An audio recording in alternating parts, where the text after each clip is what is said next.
Do you know how loud and annoying you are? My daughter-in-law snapped as I struggled downstairs at 3 in the morning for my pain medication. My own son stared at me with cold eyes and told me to apologize to his wife or get out. I did not argue. I packed my bag and walked out into the freezing rain. Days later, I returned with a single piece of paper that shattered their perfect life. My son dropped to his knees and begged for forgiveness, but the damage was already done. I am Ruben. I am 69 years old, an African-American man who spent 40 years breathing in diesel fumes and axle grease as a transit mechanic for the city of Chicago. I sacrificed my entire life to give my son the world, only to realize I had handed him the tools to destroy me. Before I share exactly how I dismantled his fake empire, tell me where you are watching from in the comments below. Hit the like button and subscribe to the channel if you have ever had to stand your ground against a family member who mistook your kindness for weakness. A sharp, agonizing spike of pain shot through my right knee, waking me instantly in the pitch-black guest room. The digital clock on the nightstand glared a harsh red 3 in the morning. I sat up slowly. My joints popped and ached with a familiar, relentless severity. 40 years of crouching under city buses and hauling heavy transit parts had completely ruined my cartilage. I desperately needed my prescription anti-inflammatory pills. They were sitting on the kitchen counter downstairs. I swung my legs over the edge of the mattress and stood up, gripping the edge of the heavy wooden dresser to steady myself. I walked out of the bedroom and stepped onto the plush carpet of the hallway. I moved with extreme caution. I placed my weight gently on the edges of the floorboards to avoid making a single sound. It was a pathetic reality. I was sneaking around like an unwanted intruder in a house I had essentially bought. Just 3 years ago, I cashed out a massive chunk of my retirement savings and handed my son a cashier check for $150,000. That money covered the entire down payment for this sprawling, upscale suburban fortress. Tyson promised me a permanent home for my twilight years. He promised I would be part of the family. Instead, I had become a ghost, haunting the corners of a pristine showroom. I gripped the heavy oak banister and began the agonizing descent down the sweeping staircase. Every step sent a jolt of fire up my leg, but I bit my lip and kept moving forward. I reached the bottom landing and turned toward the kitchen. A bright ring light illuminated the living room. I froze in my tracks. My daughter-in-law Megan sat perfectly poised on the expensive white linen sofa. She was a pale blonde woman who obsessed constantly over her online image and social status. She had her smartphone mounted on a professional tripod, recording her latest minimalist lifestyle vlog for her internet followers. She was whispering into a tiny microphone about finding inner peace and maintaining a toxic-free aesthetic environment. The exact moment my worn slippers scuffed against the hardwood floor, her serene expression vanished completely.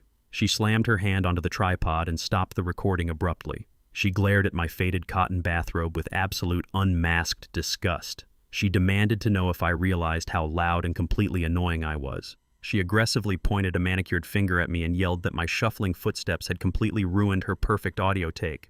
I stood by the staircase, clutching my aching knee tightly. I told her I was in severe pain and simply needed my medication from the kitchen counter. Megan scoffed loudly and crossed her arms. She dropped her gentle internet persona entirely. She told me my medical issues were not her problem to manage. She hissed that since the day I moved in, my constant presence had ruined the entire vibe of her house. She complained bitterly that I always smelled like strong pain ointment and old age. She stepped closer and venomously declared that I was a massive burden, a constant stain on her carefully curated life. She said she could not even film a simple video without me stumbling around and ruining her personal sanctuary.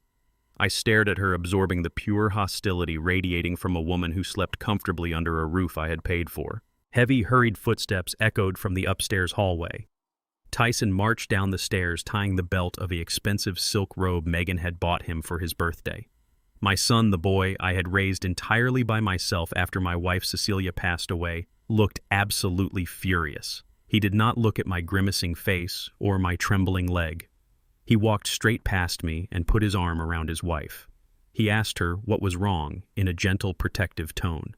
Megan immediately leaned into his chest and pointed an accusing finger directly at me. She whined that I was wandering around the house in the middle of the night on purpose just to sabotage her work. She claimed she could no longer tolerate living with someone who aggressively disrespected her personal boundaries. I fully expected my son to defuse the escalating situation. I expected him to remind his wife that I was an old man suffering from chronic joint pain. Instead, Tyson turned his head and glared at me with absolute contempt. The child I had carried on my shoulders through the gritty streets of the South Side now looked at me like a feral animal that had wandered through his front door. He commanded me to stop making excuses. He stated coldly that Megan was trying to build her brand and I was living under her roof out of sheer charity. The words hit me harder than a physical blow. I reminded him that I had liquidated my life savings to provide the $150,000 down payment for this exact property. Tyson stepped forward and aggressively invaded my personal space. He told me that money was just back rent for the nuisance of dealing with me. He pointed directly at the front door. He ordered me to apologize to his wife immediately or pack my bags and get out of his house for good. The silence in the living room felt heavier than concrete. Tyson stood with his chest puffed out, fully expecting me to lower my head, swallow my pride, and beg for forgiveness. He had calculated that a crippled old man with nowhere else to go would submit to any humiliation to keep a warm bed. He calculated wrong. I did not raise my voice. I did not shed a single tear. I simply turned around and walked back up the stairs, completely ignoring the searing pain in my knee. I entered my room and grabbed a faded canvas duffel bag. I packed exactly 3 changes of clothes, my medication, and a metal lockbox containing my most vital documents. I left everything else behind. 10 minutes later, I walked back down the stairs. Tyson and Megan were still standing in the foyer, their smug expressions faltering slightly as I walked right past them without uttering a single syllable. I pushed the heavy oak front door open and stepped out into the brutal, freezing rain of a Chicago autumn. The door slammed shut behind me with a definitive thud. The icy downpour instantly soaked through my thin jacket. I was 69 years old, shivering on a dark suburban sidewalk at 3 in the morning and completely homeless.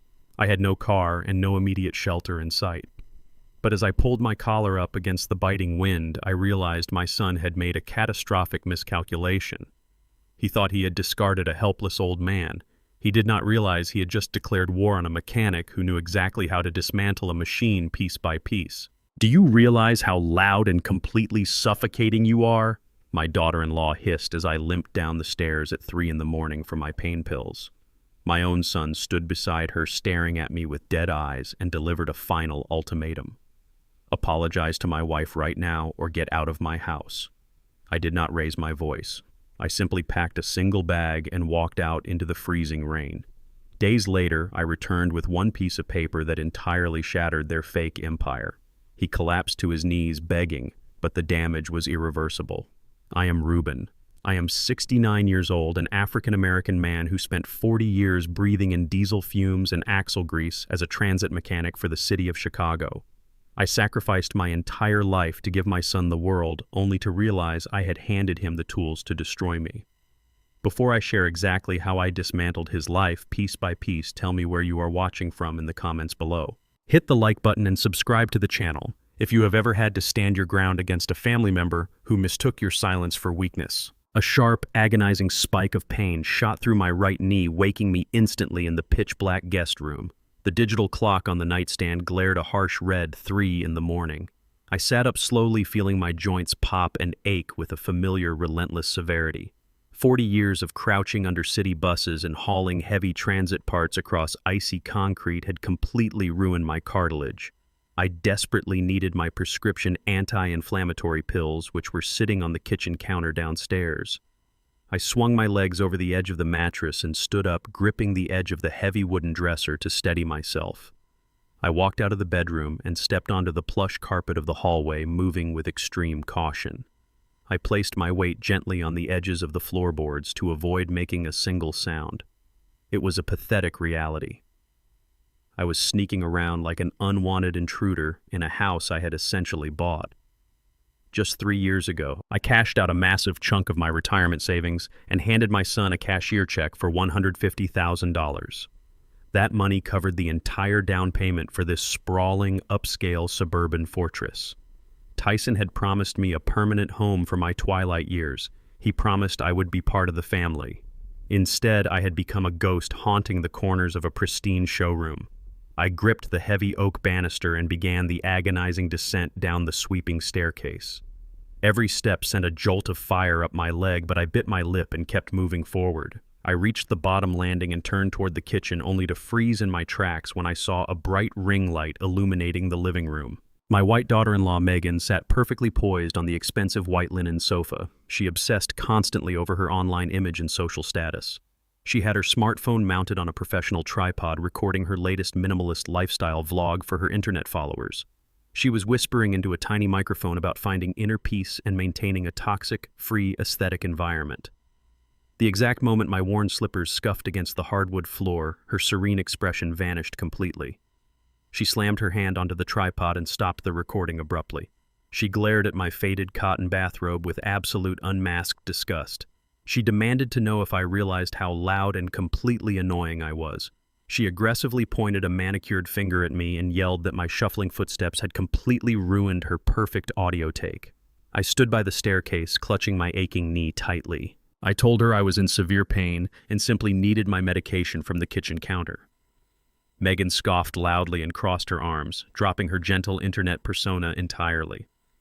She told me my medical issues were not her problem to manage. She hissed that since the day I moved in, my constant presence had ruined the entire vibe of her house. She complained bitterly that I always smelled like strong pain ointment and old age. She stepped closer and venomously declared that I was a massive burden, a constant stain on her carefully curated life. She said she could not even film a simple video without me stumbling around and ruining her personal sanctuary.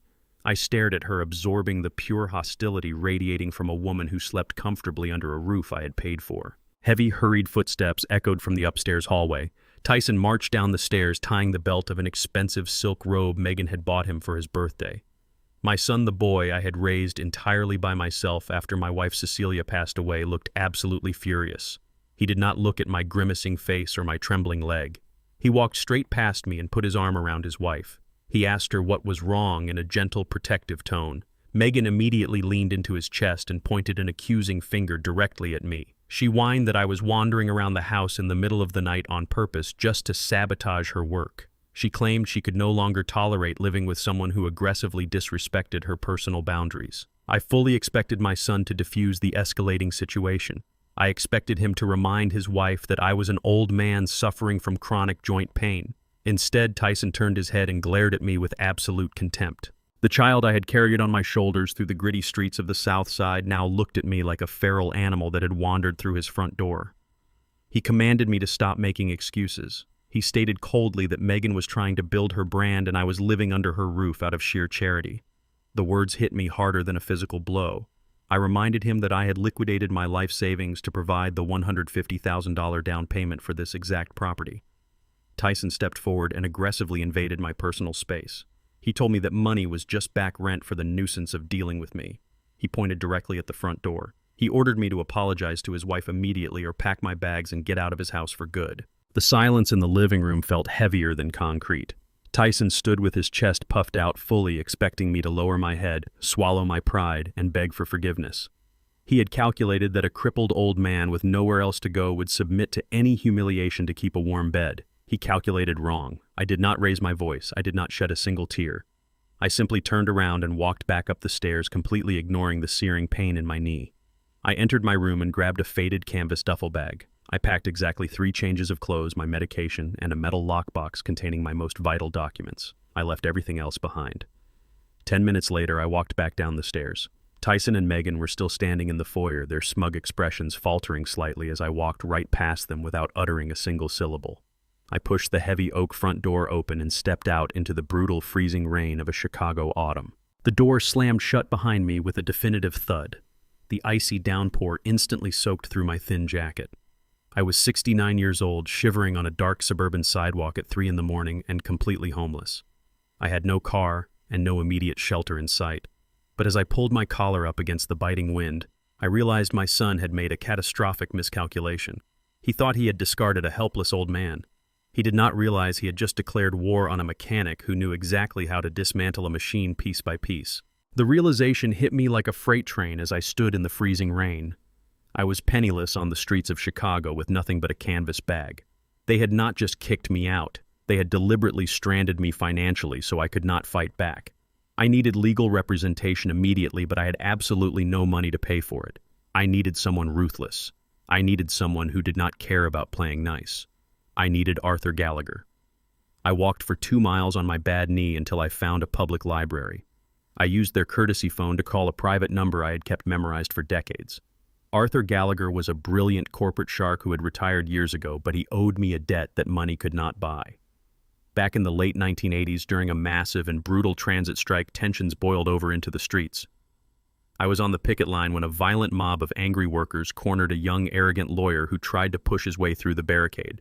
They dragged him out of his luxury car and started beating him mercilessly. I stepped in holding a heavy steel lug wrench. I stood over him, fought off the crowd, and dragged him to safety inside the transit depot. He was bleeding and terrified. Before he left, he handed me his personal card and swore he owed me his life. I never used that card, but I never forgot the number. He answered on the second ring. I told him who I was and that I needed to cash in my favor. He told me to meet him in 1 hour. We met at a greasy diner on the industrial edge of the city. The air inside smelled heavily of burnt coffee and frying bacon.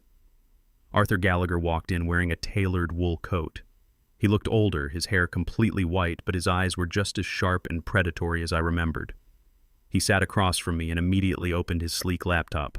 I explained the entire situation with my son, the stolen $80,000, and the medical proxy I had foolishly signed during a brief hospital stay for pneumonia last year. Gallagher did not waste time offering empty sympathy. He typed rapidly, hacking through public records and financial databases with the efficiency of a seasoned predator. He accessed the routing numbers I had provided from my bank visit. His expression hardened as he tracked the digital footprint. He looked up at me and delivered the first crushing blow. The $80,000 was completely gone.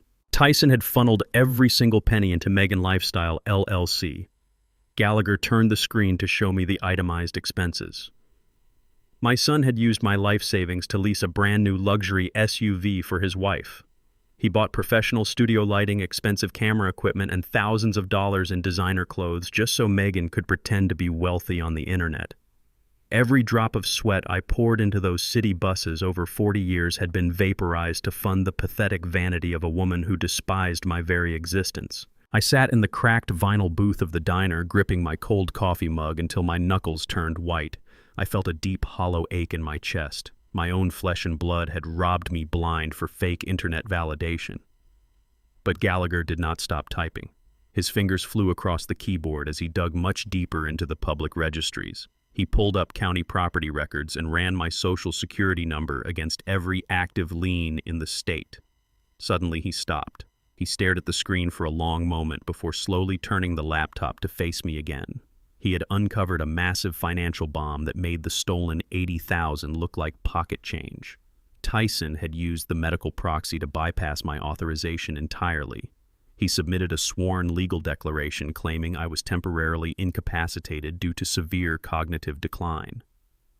With that fraudulent paperwork, Tyson had secured a $500,000 secondary mortgage. My mind raced in confusion. I asked Gallagher what collateral Tyson could possibly use to secure $500,000.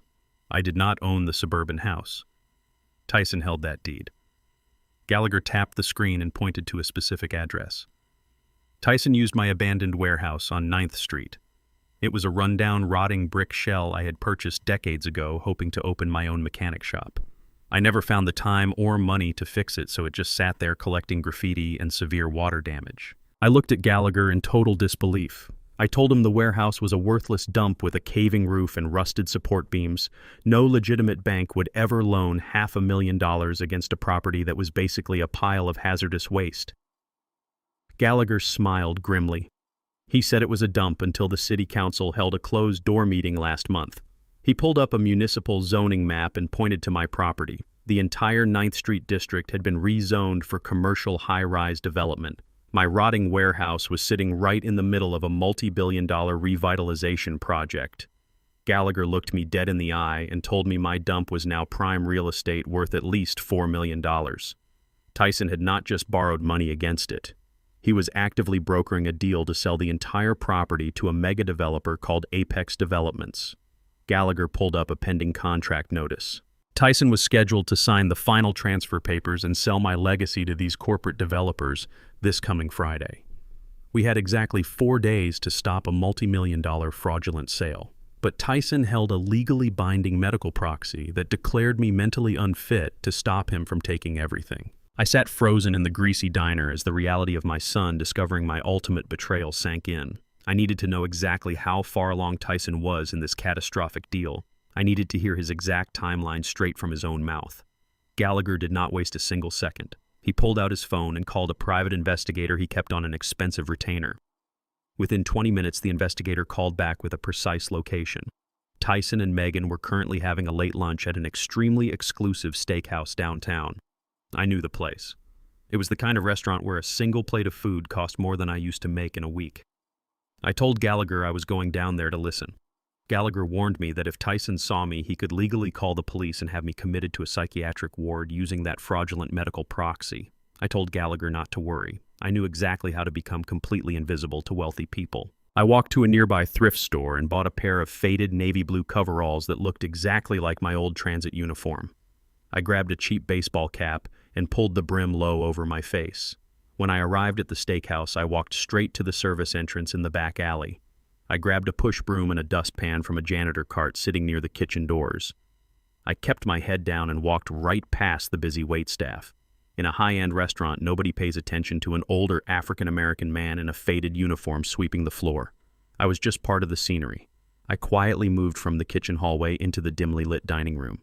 I kept my eyes fixed on the polished hardwood floor as I swept my way through the spacious dining room.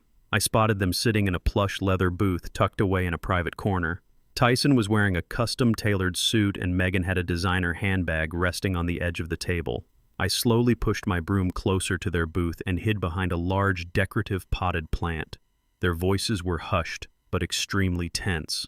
Megan was practically in tears, but not from guilt or remorse.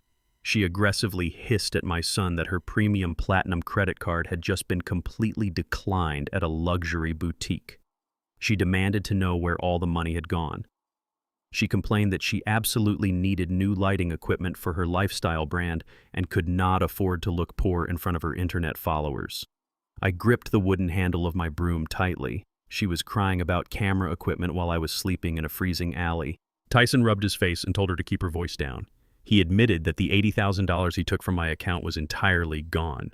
He confessed that he had lost the majority of it trying to make quick cash on unregulated cryptocurrency investments. Megan gasped loudly and asked how they were going to pay their massive monthly mortgage. Tyson leaned in closer and delivered a terrifying piece of information. He told his wife they were in far more danger than just missing a mortgage payment. He revealed that he had borrowed $300,000 from illegal underground crypto lenders to cover his massive losses. He told her these lenders were extremely violent and were demanding full payment by the end of the week. Megan looked absolutely horrified. She grabbed a linen napkin and pressed it tightly against her mouth. She frantically asked Tyson if these violent men were going to come to their beautiful suburban house and hurt them in the middle of the night. Tyson quickly grabbed her hand across the table and told her everything was going to be perfectly fine. He smiled a sickeningly confident smile and told her the financial nightmare was almost over. He lowered his voice, but I could hear every single arrogant word echoing from their booth. He told her that Apex developers were finalizing the purchase of my 9th Street warehouse this coming Friday. He bragged that the wealthy corporate buyers had agreed to pay exactly $4 million in cash for the property. Megan asked nervously if I could somehow find out about the secret transaction and ruin the sale. Tyson laughed softly. He told his wife that the old man was completely clueless about the new city zoning laws and the soaring property values.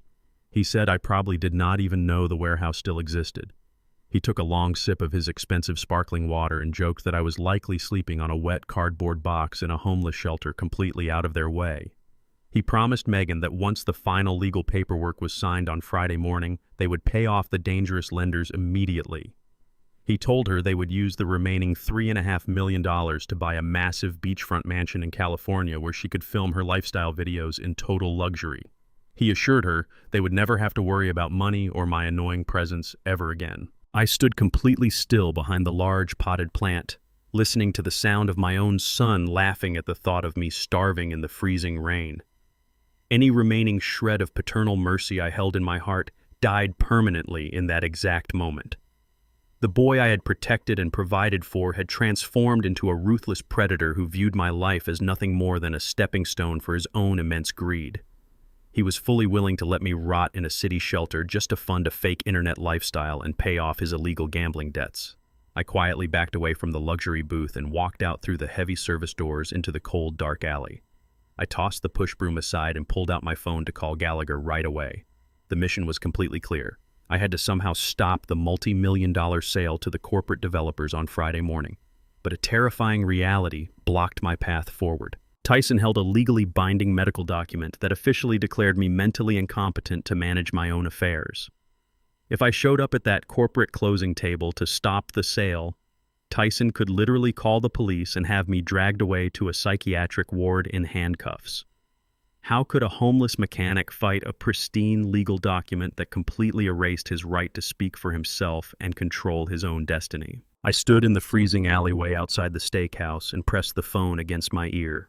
The cold rain soaked through my faded transit coveralls, but the burning rage inside my chest kept me completely warm. I relayed every single word I had just overheard to Gallagher. I told him about the massive illegal crypto debts my son had racked up. I told him about the $4 million cash buyout from the corporate developers scheduled for Friday morning. I demanded to know how we were going to march into that closing room and shut the entire operation down. Gallagher did not share my adrenaline. His voice over the phone was chillingly calm and pragmatic. He reminded me of the brutal reality of our situation. Tyson possessed a notarized medical proxy. In the eyes of the law, I was not a competent adult capable of making financial decisions. I was a confused elderly man who needed his son to manage his affairs. Gallagher explained that if I simply showed up at the closing table screaming about fraud, Tyson would just call security. They would drag me away and the sale would proceed without a hitch. We could not fight a legal document with righteous anger. We had to legally obliterate the proxy. Gallagher told me the only way to destroy Tyson's absolute power was to secure immediate, undeniable proof of my mental competence. We needed a sworn affidavit from a board-certified psychiatrist stating that my cognitive abilities were perfectly intact. I asked him how a homeless man with no money was supposed to book a top-tier medical specialist at 10 o'clock at night. Gallagher told me to walk exactly 3 blocks north and wait for his car. He said he was cashing in every favor he had left in the city. Gallagher picked me up in his sleek black sedan and drove us straight to a high-end private medical clinic in the wealthiest district of the city. The waiting room smelled of expensive leather and sterile citrus. Gallagher bypassed the reception desk completely and led me into a pristine corner office. A stern-looking psychiatrist in a tailored suit was waiting for us. He looked at my damp coveralls with a hint of professional skepticism. Gallagher slapped a thick stack of medical files onto the desk and demanded a comprehensive cognitive evaluation right then and there. The doctor sat me down, and the grueling mental marathon began. He did not ask me simple questions about the date or the current president. He threw complex cognitive traps at me designed to expose any underlying dementia.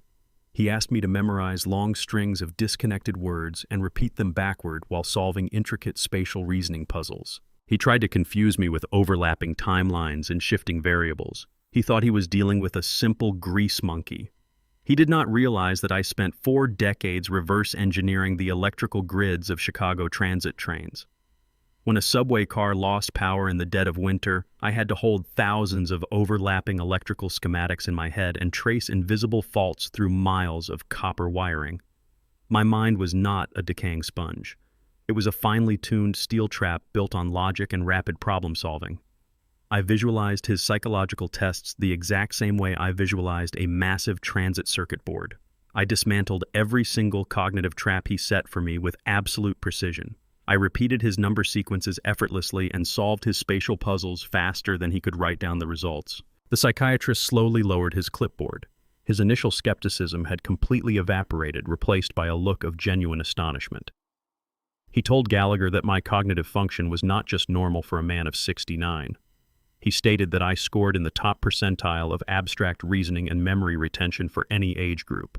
He firmly declared that there was absolutely no medical justification for any person to hold a power of attorney over my life. The doctor moved to his computer and began typing up the sworn affidavit of absolute mental competence. He told us he would notarize it and enter it directly into the state medical registry right now to ensure it was an ironclad legal document. I let out a deep breath I did not even realize I was holding. We finally had the weapon we needed to walk into that corporate closing on Friday and destroy my son's fraudulent empire. But as the doctor logged into the secure state database to upload the affidavit, his fingers suddenly stopped moving over the keyboard. The color rapidly drained from his face. He leaned closer to the glowing monitor and his brow furrowed in deep concern. He turned the screen around to face Gallagher and me. A bright red banner flashed across my digital medical file. The doctor looked at me with a grave expression and said we had a catastrophic problem. Tyson had not just used the medical proxy to steal my money and mortgage my warehouse. He had weaponized the document to eliminate me entirely. The doctor pointed to the flashing alert and explained what my son had done just hours ago. Tyson had filed an emergency involuntary commitment petition with the city authorities. He submitted a sworn statement claiming I was suffering from aggressive schizophrenic delusions and was a severe danger to myself and others. He officially ordered my immediate transfer to the Oakwood psychiatric ward. My blood ran cold as the doctor explained the terrifying reality of that red banner. I was no longer just an old man trying to stop a fraudulent real estate transaction. In the eyes of the law, I was a highly unstable fugitive from mandatory medical care. Tyson had hired private extraction teams to scour the city for me. The doctor warned us that if I stepped out onto the street and any police officer or hired orderly identified me, they had the absolute legal authority to tackle me to the pavement. They could strap me to a medical gurney, inject me with heavy sedatives, and lock me inside a padded room indefinitely. Tyson knew he could not risk me showing up at the multi-million-dollar sale on Friday morning. He had deployed a legal dragnet to ensure I was thrown in a straitjacket before I could ever speak to the corporate developers. I looked at Gallagher in the sterile light of the clinic. The multi-million-dollar finish line was just days away, but my own son had turned the entire city into a hunting ground. Gallagher parked his sedan 2 blocks away from the cheap motel. He warned me it was too dangerous to go back inside, but I refused to listen. I could not leave that dismal room without the only possession that truly mattered to me. I had left Cecilia's framed wedding photograph sitting on the rusted nightstand. It was the only tangible piece of my late wife I had managed to salvage when Tyson kicked me out into the storm. I told Gallagher to keep the engine running, and I slipped back out into the freezing rain. I pulled my faded transit cap down over my eyes and hurried across the cracked asphalt to my ground floor room.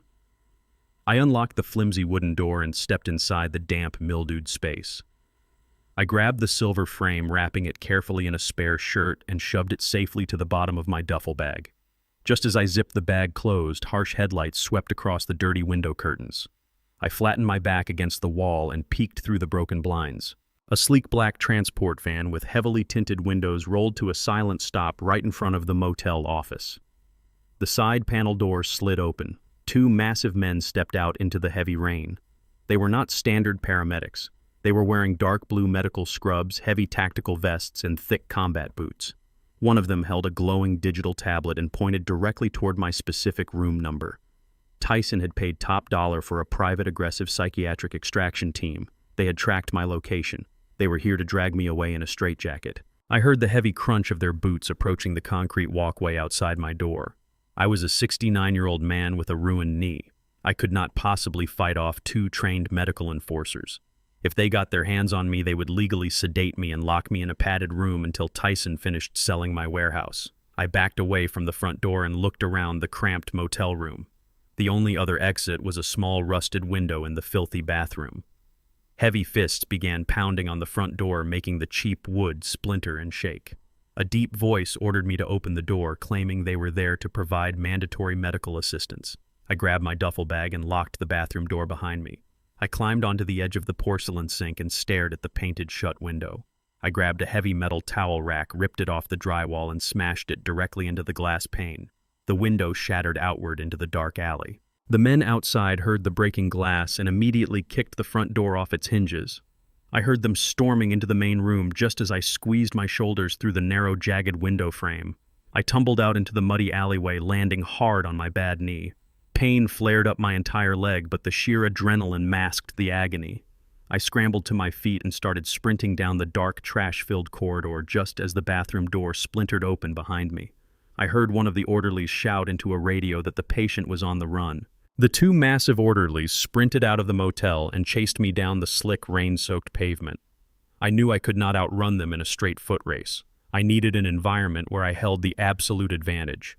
I dodged through a narrow chain-link fence and forced myself to run toward the glowing neon sign of the underground subway station. My lungs burned and my bad knee screamed in protest with every single stride. I rushed down the concrete stairs into the subterranean transit hub. The late-night station was mostly empty, leaving me totally exposed. I glanced over my shoulder and saw the two men in blue scrubs barreling down the stairs right behind me. I swiped my transit pass and vaulted over the turnstile. I heard the familiar, heavy rumble of a southbound train approaching the platform. The orderlies shouted at the station attendant to stop me waving their digital medical proxy as absolute legal authority. I sprinted toward the edge of the platform as the silver train screeched to a halt. The doors slid open. I did not just step inside the passenger car. I used my 40 years of mechanical knowledge. I knew exactly how the pneumatic door sensors operated. I slipped inside the car and jammed my heavy brass key directly into the manual override slot hidden inside the door frame. The doors clamped shut, instantly locking the two orderlies on the outside platform. They slammed their heavy fists against the reinforced glass, glaring at me with pure frustration as the train slowly accelerated into the dark tunnel. I collapsed onto the hard plastic seat, clutching my duffel bag to my chest, completely out of breath, but entirely out of their reach. I rode the train for an hour, switching lines multiple times to ensure I was not being followed. I eventually made my way to the wealthy downtown district and took a private freight elevator up to Gallagher's fortified penthouse.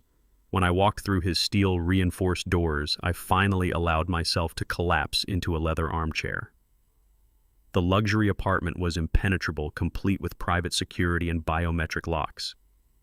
I was physically safe, but the grim reality of my situation crushed any sense of victory. I was completely trapped indoors.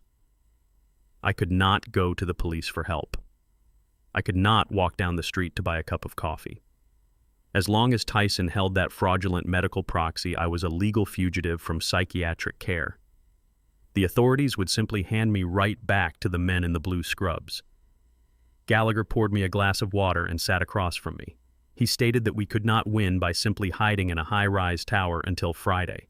We had to strike back and permanently destroy the absolute root of Tyson's newfound power. We had to completely sever his connection to the $4 million warehouse before the corporate developers handed him the cash.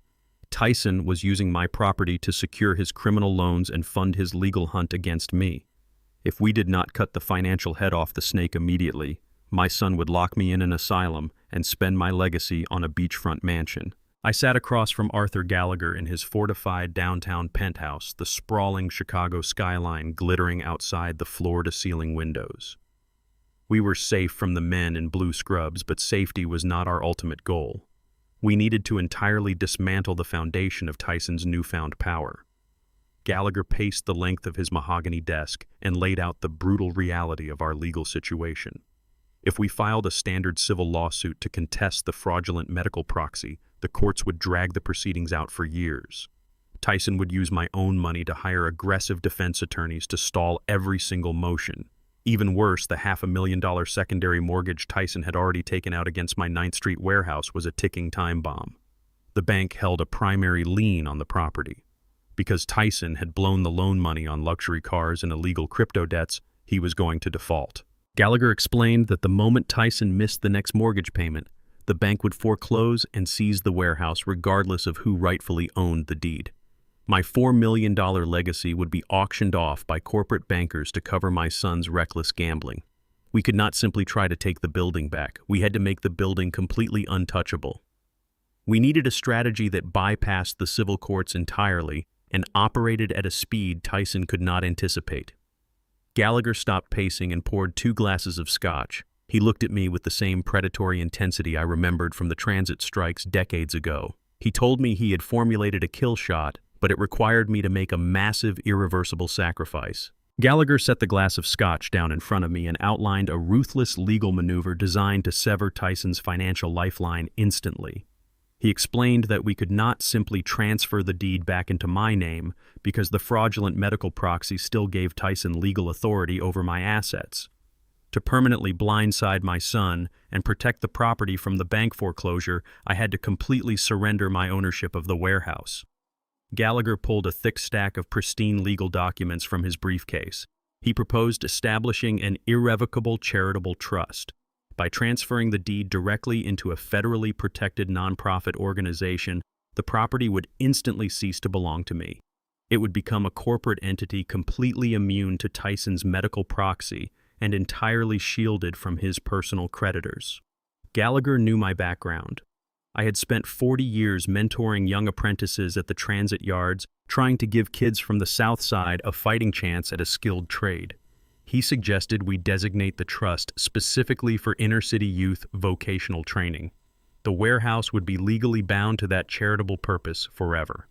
The conflict hit me like a physical weight in my chest.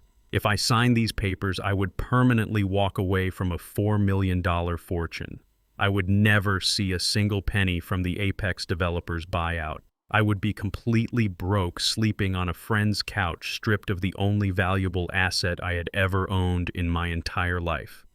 I would have to start over from scratch at 69 years old. Gallagher watched my face closely, waiting for my reaction.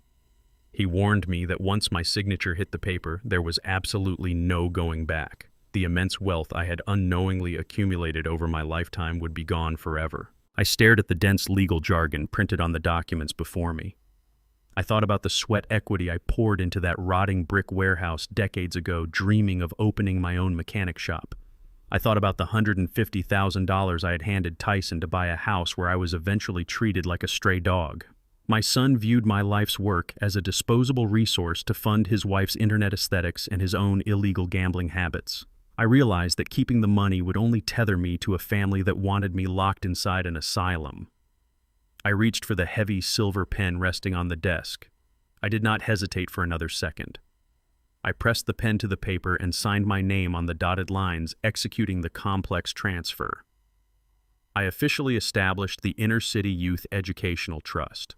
To ensure the trust remained completely bulletproof against any legal attacks Tyson might attempt in the future, Gallagher structured the board of directors with ruthless precision. He appointed himself as the primary executor and brought in 2 highly respected retired state judges to fill the remaining board seats. Tyson was a desperate man drowning in debt, but he could not possibly fight a fortified board composed of the most powerful and influential legal minds in Chicago. With a few deliberate strokes of a pen, I legally forfeited a $4 million fortune. I relinquished every ounce of financial leverage I possessed. I was officially a penniless old man again, but I felt an overwhelming sense of profound liberation wash over me. The money was permanently gone, but the heavy chains binding me to my son's ruthless greed were completely shattered. Gallagher immediately scanned the signed documents and submitted them directly through the secure county clerk portal. We watched the digital progress bar load on his laptop screen until a bright green confirmation notification appeared. The new deed transfer was officially filed, notarized, and legally time-stamped in the state registry. The 9th Street warehouse now belonged entirely to the charitable trust. Gallagher closed his laptop with a sharp snap and smiled a cold, victorious smile. He explained the catastrophic reality of what we had just accomplished. By removing my ownership of the property, the $500,000 secondary mortgage Tyson had secured using the warehouse as collateral was immediately voided. My son was now holding a massive loan against a protected charitable property he had absolutely no legal right to leverage. The exact moment the ink dried on my signature, Tyson's shady financial maneuver instantly transformed into felony federal bank fraud. However, Tyson was completely oblivious to the massive legal trap rapidly closing around his neck. He still believed he was going to sell the warehouse to Apex developers for $4 million in cash this coming Friday. Gallagher stated that we could not just let the bank figure out the fraud on their own time. We had to spring the trap manually. We needed to catch Tyson in the exact moment he attempted to sell the phantom property to the corporate developers and expose him in front of everyone. But a critical, potentially fatal flaw in our flawless plan suddenly became terrifyingly apparent. Gallagher stared intently at the glowing screen of his laptop as the digital confirmation of the trust transfer finalized. The green bar vanished, but instead of the screen returning to the standard registry dashboard, a stark yellow notification box popped up. Gallagher leaned in closer, his sharp eyes scanning the fine print. He let out a harsh breath and slammed his hand flat against the mahogany desk. I asked him what was wrong, feeling the brief wave of victory completely evaporate. Gallagher explained that we had successfully executed the legal maneuver, but we had triggered an automated banking protocol. Whenever a property deed is legally transferred to a new entity, any financial institution holding an active lien on that property is immediately notified. The bank holding Tyson's $500,000 secondary mortgage had just registered the massive change in ownership. Because banking regulations require absolute transparency, their automated system was currently generating a physical expedited title transfer alert. It was a formal legal notice warning the borrower that the underlying collateral had shifted hands. Gallagher looked at me with a grim expression. The bank would not send that alert to the warehouse or to my lawyer. They were legally obligated to mail it via priority courier directly to the primary residential address on file. That address was Tyson's upscale suburban house. The heavy official bank envelope would arrive in his mailbox in exactly 24 hours. The catastrophic reality of that single piece of mail became immediately apparent. If Tyson opened that envelope and read the formal bank notice, he would instantly realize that the warehouse was gone. He would discover that his secondary mortgage was no longer backed by any collateral, instantly transforming his financial situation into active felony bank fraud. Gallagher paced the floor of the penthouse, laying out exactly what my son would do next. Tyson would not march into a multi-million-dollar corporate closing with Apex developers, knowing the property was legally untouchable. He would instantly panic. He would cancel the Friday meeting, drain whatever remaining credit lines he had left, and flee the country with Megan before the federal authorities could even build a case. He would completely escape the trap we had just spent all night building, leaving me permanently bankrupt and effectively abandoning his massive debts. I realized there was only one solution. I had to physically intercept that specific piece of mail before Tyson or his wife ever laid eyes on it. Gallagher fiercely objected. He reminded me that the private psychiatric orderlies were still actively hunting me. Returning to the exact location where I had been evicted was tactical suicide. If Tyson spotted me near his property, he could easily lock me inside the house and summon the extraction team. I refused to back down. I told Gallagher that I paid for that house and I knew its layout better than the people living inside it. I had to go back. The next morning, the sky was a bruised, heavy gray as I took an early commuter train out to the affluent suburbs. I navigated the quiet, manicured streets on foot, keeping a low profile beneath my faded transit cap. I slipped through a side gate and buried myself deep inside the dense, evergreen bushes bordering Tyson's expansive driveway. The freezing morning dew soaked right through my coveralls, chilling my aching joints, but I forced myself to remain perfectly still. I waited for 2 agonizing hours, watching luxury cars glide past the gated community. Finally, the familiar white postal truck rolled down the quiet street and pulled up to the curb. The carrier grabbed a thick stack of letters and dropped them into the large brick mailbox at the end of the driveway. I watched the truck drive away and calculated the distance. I had a clear window. I burst from the bushes and sprinted across the wet, perfectly cut grass, fighting the sharp pain in my right knee. I reached the brick column and extended my hand toward the metal latch. Suddenly, the heavy oak front door of the house swung wide open. Megan stepped out onto the expansive front porch. She was holding her smartphone mounted on a stabilizing gimbal, actively broadcasting a live morning vlog to her followers. She spun around, aiming the camera lens directly toward the street, panning right across my completely exposed position. I dropped to the wet grass instantly. I dove hard behind the thick stone pillar supporting the driveway gate, scraping my bad knee against the rough concrete. I bit my tongue to keep from crying out in pain. I pressed my back flat against the cold stone, completely hidden from Megan's line of sight. I listened to her rambling to her internet audience about repelling toxic energy and embracing luxury wellness, entirely oblivious to my presence just 30 feet away. I blindly reached my hand up over the brick ledge, pried open the mailbox slot, and snatched the thick stack of envelopes. I pulled them down into the mud and crawled backward on my stomach until I slipped safely past the property line and into the neighboring tree line. I leaned against an old oak tree, catching my breath, and quickly sorted through the pile. I found the heavy certified bank envelope with the red warning labels printed on the front. I shoved it deep into my jacket pocket and let out a long sigh of relief. The secret was safe. Tyson was still completely blind. I pulled out my burner phone and called Gallagher to report the successful interception. But Gallagher answered with a heavy, urgent tone that made my blood run cold. He told me to get back to the downtown penthouse immediately. The timeline had just collapsed. The corporate executives from Apex Developers had grown impatient with their investment schedule. They refused to wait for the end of the week. They had officially pushed the multi-million-dollar closing date up. Tyson would be signing the final transfer paperwork tomorrow morning right inside his living room. We had to go to war a day early. Gallagher's voice over the phone was sharp and filled with grim urgency. He told me to get back to the downtown penthouse immediately because the entire timeline had just collapsed. The corporate executives from Apex Developers had grown extremely impatient with their investment schedule and refused to wait for the end of the week. They had officially pushed the multi-million-dollar closing date up. Tyson would be signing the final transfer paperwork tomorrow morning right inside his living room. The moment I walked through the reinforced steel doors of Gallagher's apartment, I looked down at my own reflection. I was covered in wet mud grass stains and freezing rain. I was wearing a faded, grease-stained transit coverall and a cheap baseball cap. I looked exactly like a homeless vagrant on the run from the authorities. I told Gallagher that I could not possibly crash a high-stakes corporate real estate closing looking like this. If I walked into my son's upscale suburban house dressed in dirty rags, Tyson would not even need his fraudulent medical proxy to have me thrown out. He would just signal the private security guards and they would tackle me to the pavement on sight. The corporate executives would simply view me as a deranged intruder having a psychotic episode. I needed to look like I owned the room.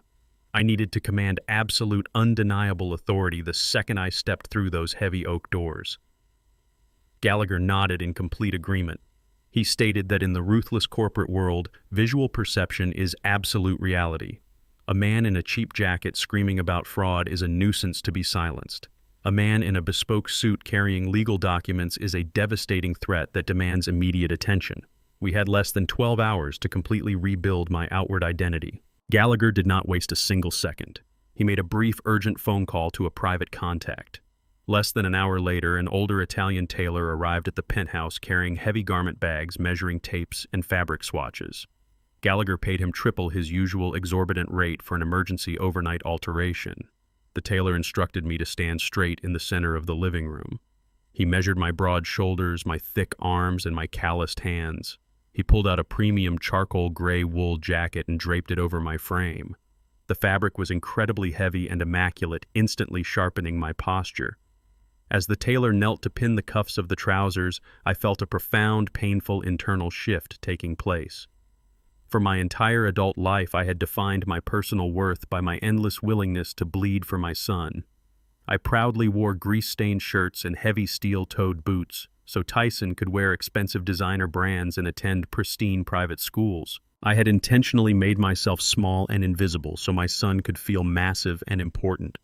Putting on this expensive, intimidating armor forced me to confront a brutal, psychological reality.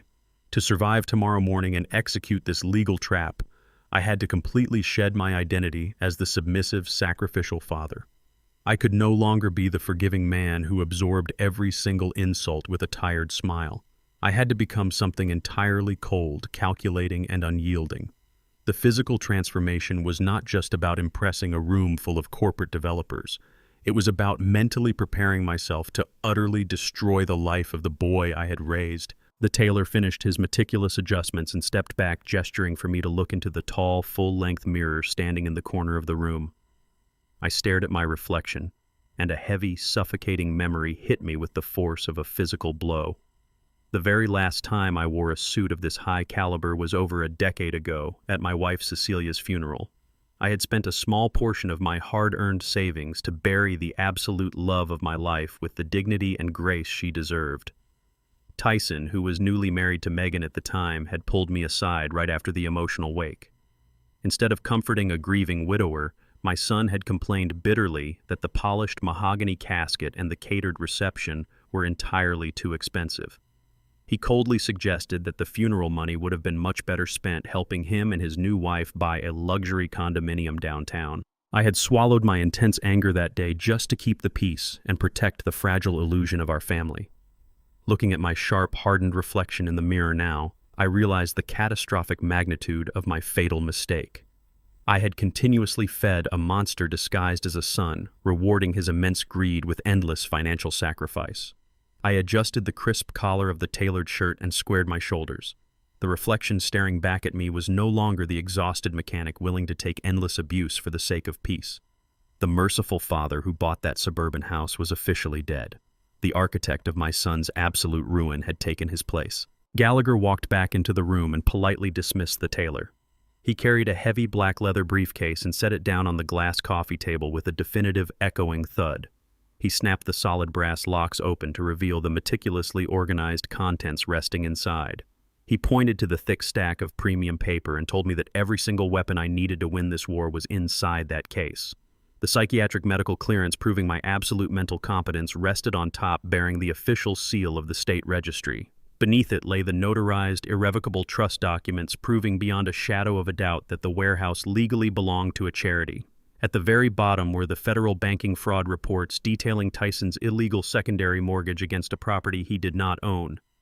Gallagher closed the heavy briefcase and handed it directly to me by the reinforced leather handle. The sun began to rise over the sprawling Chicago skyline, casting a harsh, pale light through the tall penthouse windows. The rain had finally stopped, leaving the city streets cold and washed clean. It was Friday morning. The multi-million-dollar corporate closing was about to begin in the suburbs. I gripped the handle of the briefcase tightly, feeling the weight of the evidence pulling me forward. It was time to go to war. The metallic clatter of Megan's expensive smartphone hitting the marble floor echoed through the grand foyer. She had been perfectly positioned under the cascading crystal chandelier, broadcasting her pristine fake life to thousands of strangers on the internet. The exact moment her camera lens focused on my tailored charcoal gray suit, the color completely drained from her face. She scrambled to pick up the device, frantically swiping the screen to kill the live broadcast before her followers could ask questions about the imposing African-American man standing in her hallway. She spun around to face me, her perfectly curated influencer smile twisting into a mask of absolute unhinged panic. "What the hell are you doing here?" she hissed, keeping her voice in a strained whisper to avoid alerting the wealthy guests chattering in the next room. She lunged forward and grabbed the lapels of my custom wool jacket, desperately trying to physically shove me backward toward the heavy oak front doors. She demanded to know how I had gotten past the private security detail at the front gate. She clawed at my chest and aggressively ordered me to leave immediately, threatening to call the police and have me arrested for trespassing if I took one more step into her house. She was completely frantic, terrified that her high society friends and fellow internet influencers would discover that her entire luxurious brand was built on stolen retirement funds. I stood completely still, letting her push against me like a frantic child. The heavy fabric of my new suit barely moved. I was no longer the broken, limping mechanic she had humiliated and kicked out into the freezing rain just days ago. I looked down at her manicured hands clutching my jacket and felt absolutely nothing.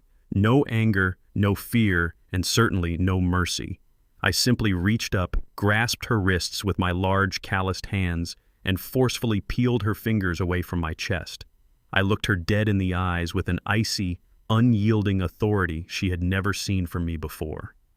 "Move, Megan," I commanded, my voice dropping to a low, resonant register that commanded absolute obedience. She staggered backward, her mouth opening and closing in sheer disbelief. She was so entirely used to me lowering my head and retreating to the guest room that this sudden display of dominance left her completely paralyzed. I did not wait for her to recover her senses. I tightened my grip on the heavy leather briefcase containing my medical clearance and the trust documents. I stepped past her shivering frame and walked directly toward the open archway of the sprawling living room. The space was packed with dozens of well-dressed guests mingling over catered appetizers and expensive cocktails. A string quartet played soft music in the corner, masking the sound of my heavy footsteps as I entered the room. I navigated through the sea of designer dresses and tailored suits, keeping my posture completely rigid and my eyes locked strictly on my target. The guests naturally parted ways from me, instinctively sensing the intense, dangerous gravity radiating from my presence. I was not supposed to be here, but I carried myself like I owned the very foundation of the building. I scanned the massive room until I finally spotted the architect of my misery standing near the towering stone fireplace. Tyson was holding court at the far end of the room, completely in his element. He was wearing a sharp navy blue suit, laughing loudly with a group of older, incredibly wealthy men. Standing directly beside my son was Mr. Thorne, the ruthless and notoriously impatient chief executive officer of Apex Developments. I recognized Thorne immediately from the financial profiles Gallagher had showed me back at the penthouse. A professional notary sat at a small glass table nearby, organizing a thick stack of real estate transfer contracts. They were literally minutes away from signing away my $4 million warehouse. Tyson raised a delicate crystal champagne flute to make a celebratory toast, his face glowing with arrogant triumph. He was celebrating the massive influx of cash that would pay off his illegal crypto debts and fund his new beachfront mansion. As he brought the glass to his lips, his gaze flickered across the crowded room and locked directly onto mine. The arrogant smile on his face vanished so fast it looked as if he had been physically struck. His hand began to tremble violently. The crystal champagne flute slipped right through his fingers and shattered against the stone hearth with a loud, piercing crash. The sharp noise caused the entire room to fall instantly silent. The string quartet stopped playing. Dozens of wealthy influencers and corporate executives turned their heads to look at Tyson and then followed his terrified gaze directly to me. My son stared at me in pure, unfiltered shock. He was looking at a man he believed to be a helpless vagrant currently locked inside a padded psychiatric ward. Instead of a confused, homeless mechanic, Tyson was staring at a towering, immaculate figure in a bespoke charcoal gray suit carrying a locked legal briefcase. The sheer cognitive dissonance completely shattered his composure. He scrambled backward, nearly tripping over the stone hearth. He quickly raised his hands in the air, desperately attempting to initiate immediate damage control in front of the powerful corporate developer standing right next to him. He forced a highly unnatural, panicked laugh that echoed awkwardly through the dead, silent room. He shouted for everyone to please stay perfectly calm. He pointed a shaking finger at me and announced to his wealthy guests that I was his severely sick, mentally unstable father. He loudly declared that I was suffering from aggressive dementia and had clearly just escaped from a highly secure medical ward. Mr. Thorne frowned deeply, his sharp corporate instincts instantly sensing a major liability in his multi-million-dollar real estate transaction. Tyson did not wait for the CEO to ask any questions. He frantically locked eyes with two burly private security guards standing near the catering tables. He aggressively signaled them with a violent jerk of his head, explicitly ordering them to grab me and drag me out of the house by sheer physical force before I could speak a single word. The two massive guards immediately dropped their radios and began charging across the crowded living room directly toward me. The two massive private security guards lunged across the pristine marble floor of the upscale living room, their heavy combat boots thudding against the expensive Persian rugs.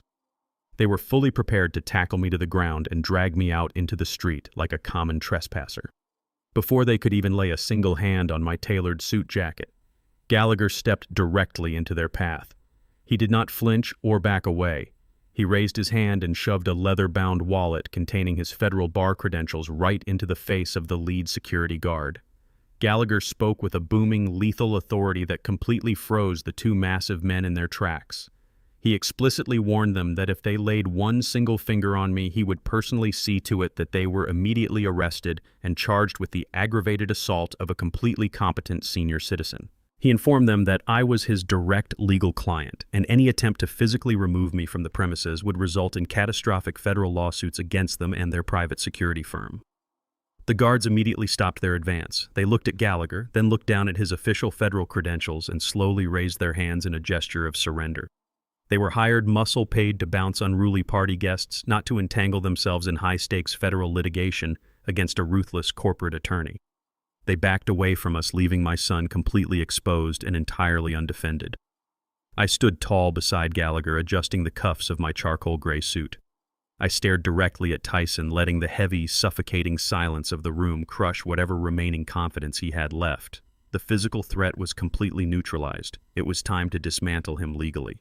Tyson let out a highly unnatural, nervous laugh that cracked and echoed awkwardly across the silent living room. He desperately tried to regain control of the narrative in front of his wealthy guests and the corporate developers. He aggressively pointed a shaking finger at me and loudly proclaimed that I was absolutely not a mentally competent citizen. He shouted that I was suffering from severe cognitive decline and that he possessed a legally binding medical proxy signed by a licensed doctor to prove it. He arrogantly declared that he had the absolute legal right to make all financial decisions on my behalf because my brain was rotting away. I did not waste my breath arguing with his desperate lies. I simply stepped forward and placed the heavy black leather briefcase directly onto the center of the glass coffee table.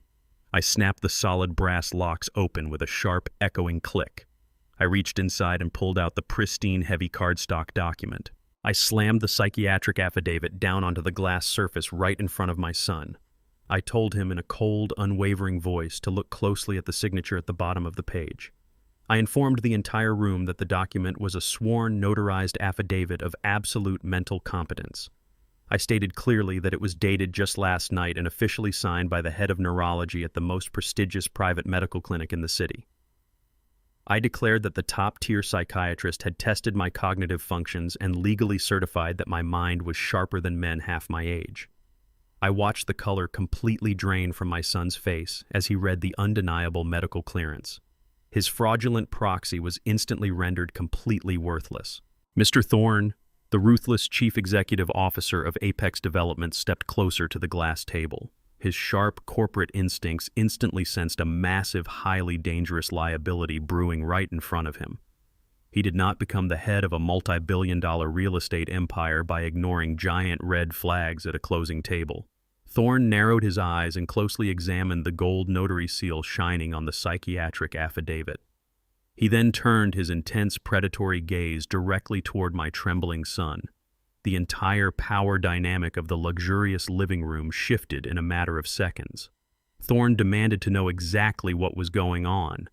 He asked Tyson in a dangerously quiet voice what the meaning of this sudden interruption was. He explicitly wanted to know if there was a hidden legal dispute regarding the official ownership title of the 9th Street warehouse. In the ruthless world of corporate real estate, a contested deed is a catastrophic infection that can tie up millions of dollars in civil court for decades.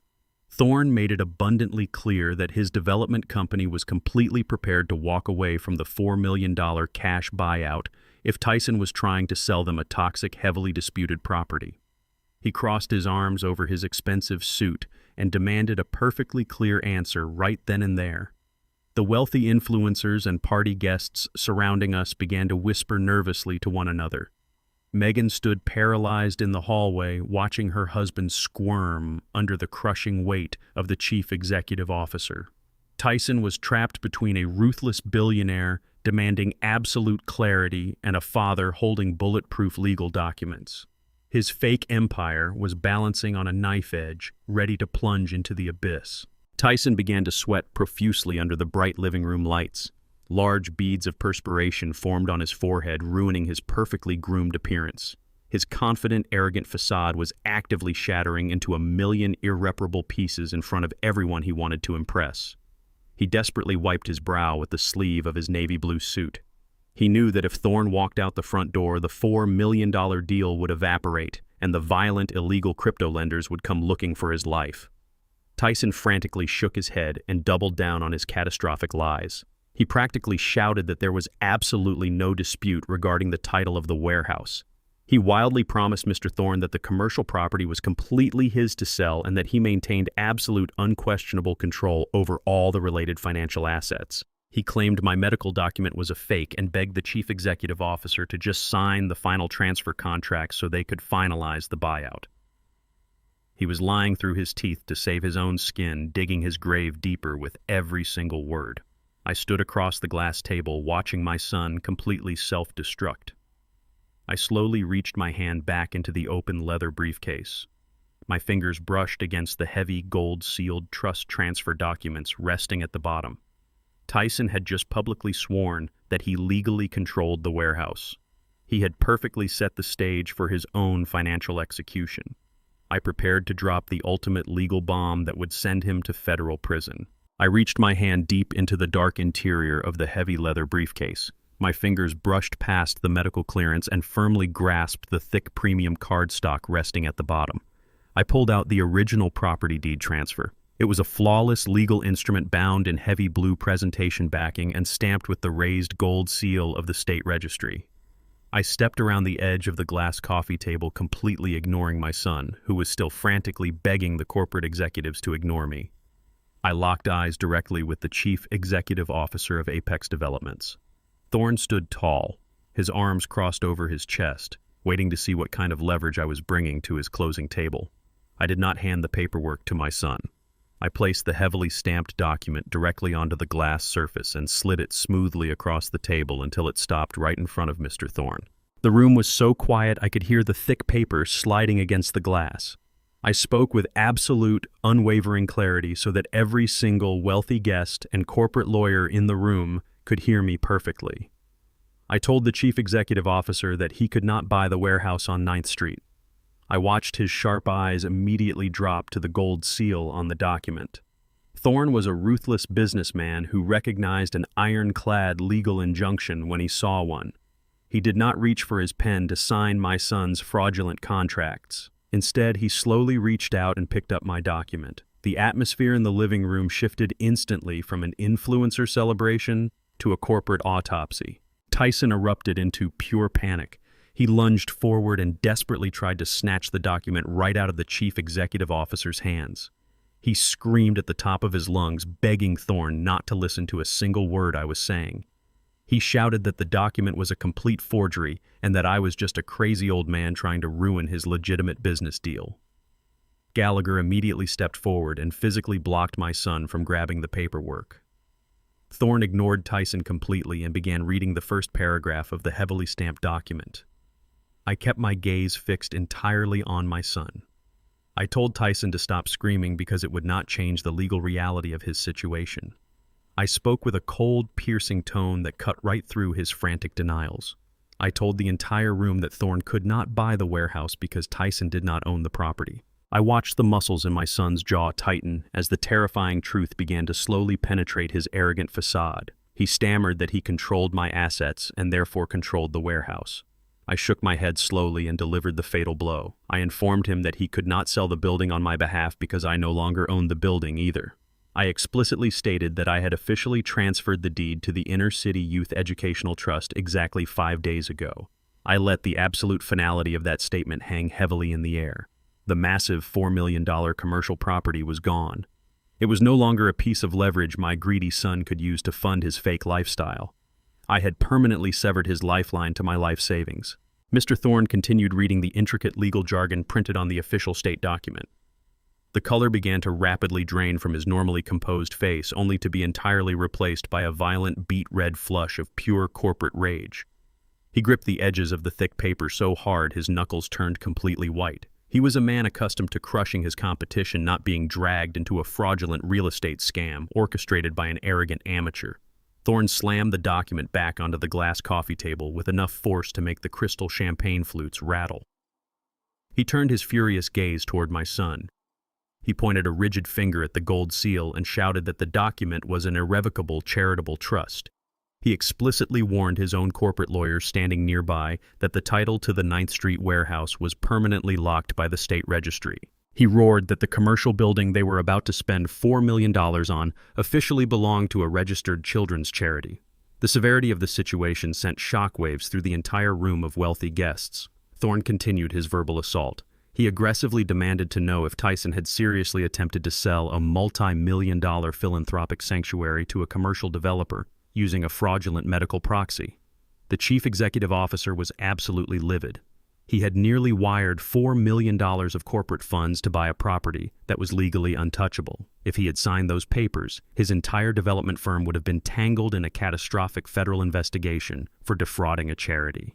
Thorne stepped right into my son's personal space, his imposing figure towering over the trembling young man I had once raised. He declared that the closing was officially terminated and the multi-million-dollar deal was completely dead. Tyson staggered backward as if he had been brutally struck squarely in the chest by a heavy steel pipe. He collapsed heavily against the stone mantel of the fireplace, his legs completely giving out under the crushing weight of his newly established reality. His chest heaved as he struggled to pull air into his lungs. He stared at the gold-sealed document sitting on the glass table with wide, terrified eyes. The arrogant facade he had built over the last 3 years evaporated in a matter of seconds. He clutched his hair and began to hyperventilate. He shrieked that this could not possibly be happening to him. In his state of absolute blind panic, his survival instincts completely failed him. He frantically looked at Mr. Thorne and screamed that he had already used the warehouse deed as collateral to secure a $500,000 bank loan. The words left his mouth before his brain could process the catastrophic magnitude of what he had just admitted. He slapped his hands over his mouth, but it was far too late to take the confession back. The room fell into an absolutely chilling silence. By screaming that admission out loud in a room filled with corporate executives, wealthy influencers, and a high-powered federal attorney, Tyson had just publicly confessed to committing felony bank fraud. He had officially sealed his own devastating fate, and the true nightmare was only just beginning. The stifling silence in the grand living room was absolute. Every eye remained fixed on my trembling son. Arthur Gallagher did not let the moment pass. He stepped forward, smoothing the lapels of his suit, and his voice boomed over the crowd with the crushing authority of a seasoned courtroom veteran. He looked directly at Tyson and stated that confessing to financial crimes in front of a federal attorney was a highly ill-advised strategy. Gallagher projected his words so that every wealthy guest and corporate lawyer present could hear the exact charges. He declared that using a commercial property you do not legally own as collateral to secure a $500,000 bank loan is a direct violation of federal banking laws. He took another step forward, closing the distance between them. He added that securing that fraudulent loan by utilizing a falsified medical proxy constitutes aggravated wire fraud. Tyson stood frozen against the stone fireplace, his mouth opening and closing without producing a single sound. He had spent the last 3 years treating me like a burdensome idiot who did not understand the modern world. He failed to comprehend that I had enlisted a man who spent decades prosecuting white-collar criminals. Gallagher turned slightly to address the room at large, ensuring the severity of the situation was entirely clear. He stated that the federal authorities look very poorly upon individuals who attempt to weaponize the medical system to steal from charitable trusts. My son grabbed the edge of the mantel to keep from collapsing entirely to the marble floor. The sheer gravity of facing decades in a federal penitentiary finally crashed down upon his shoulders. He had built his entire arrogant facade on stolen money, and the foundation had just been pulverized into dust. A piercing, frantic shriek shattered the tension in the room. Megan lunged forward from the hallway, her high heels clicking aggressively against the hardwood floor. Her perfectly curated internet persona dissolved instantly into a mask of pure, self-preserving panic. She pointed a manicured finger directly at her husband's chest and screamed at the top of her lungs. She demanded to know what he had done. She yelled that he had sworn the bank loan was entirely legal. She shrieked that he had promised her they were officially rich and could afford the new beachfront mansion. Her primary concern was not the fact that her husband was facing federal prison time. Her absolute terror stemmed from the realization that her wealthy influencer friends were standing just feet away, witnessing the complete destruction of her brand. Megan spun around to face her impeccably dressed guests, wildly waving her arms in a desperate attempt to distance herself from the incoming fallout. She loudly proclaimed to the room that she had absolutely no idea the money was stolen. She insisted she was a victim of his financial manipulation. She threw the man she had vowed to love right under the legal bus without a single second of hesitation. Tyson stared at his wife in pure shock, reaching a trembling hand out to her. He begged her to lower her voice and stop making a scene in front of the corporate developers. Megan swatted his hand away with absolute disgust. She told him not to touch her. She yelled that he had completely ruined her aesthetic reputation and turned her into a criminal accomplice. The hollow transactional nature of their marriage was entirely exposed for the entire room to see. They were bonded only by the stolen money I had provided. Mr. Thorne had heard enough. The chief executive officer of Apex Developments possessed absolutely zero tolerance for amateur hour fraud. He grabbed his expensive silver fountain pen from the glass coffee table and slammed it down with a sharp, violent crack that echoed over Megan's hysterical shouting. The room instantly fell quiet again. Thorne glared at Tyson with a look of pure, unadulterated corporate wrath. He stepped right up to my son, entirely disregarding the personal drama unfolding in the living room. Thorne demanded to know if Tyson had genuinely attempted to sell him a phantom property to cover his illegal banking loans. The billionaire executive did not wait for my son to stutter out a pathetic excuse. He delivered his final verdict with chilling precision. Thorne stated that his development firm moved billions of dollars in commercial real estate every single quarter. He warned Tyson that attempting to drag his pristine corporate name into a federal charity fraud investigation was the single worst mistake of his miserable life. Thorne explicitly promised that before the federal prosecutors even finished drafting their criminal indictments, his own army of corporate lawyers would bury Tyson under a mountain of civil litigation. He swore he would bleed my son dry for wasting his valuable time. Thorne turned his back on Tyson with absolute disgust. He snapped his fingers in a sharp, commanding gesture toward his legal team. The corporate lawyers immediately snapped their briefcases shut and marched toward the heavy front doors in perfect unison. Thorne strode right past me without breaking his stride. He did not say a word, but the look of predatory respect he gave me was unmistakable. The massive $4 million buyout marched out the door, leaving my son with absolutely nothing. The departure of the corporate executives triggered an immediate mass exodus. The wealthy influencers and high society party guests did not offer Tyson a single word of comfort. They began whispering frantically to one another, their eyes wide with shock and judgment. I watched several of them discreetly holding their smartphones at chest level, actively recording the catastrophic meltdown to share with their massive online audiences. Tyson's meticulously crafted fake empire was completely evaporating in exactly 60 seconds. Guests grabbed their designer coats and rushed for the front door, desperate to avoid any association with a federal financial crime. Megan covered her face with her hands and ran upstairs, sobbing hysterically as her social standing was publicly executed. Tyson was left standing completely alone in the center of the sprawling living room, surrounded by half-empty champagne flutes and shattered arrogance. He stared at the floor, his breathing shallow and rapid. He had lost the $4 million deal. He had lost his wife's loyalty. He was facing decades in federal prison for bank fraud. However, as I watched my son tremble, I knew that the federal authorities were actually the least of his immediate concerns. The justice system moved slowly, taking months to build a solid indictment. The violent underground cryptocurrency lenders who fronted him $300,000 operated on a much faster, far more brutal timeline. The corporate deal was officially dead.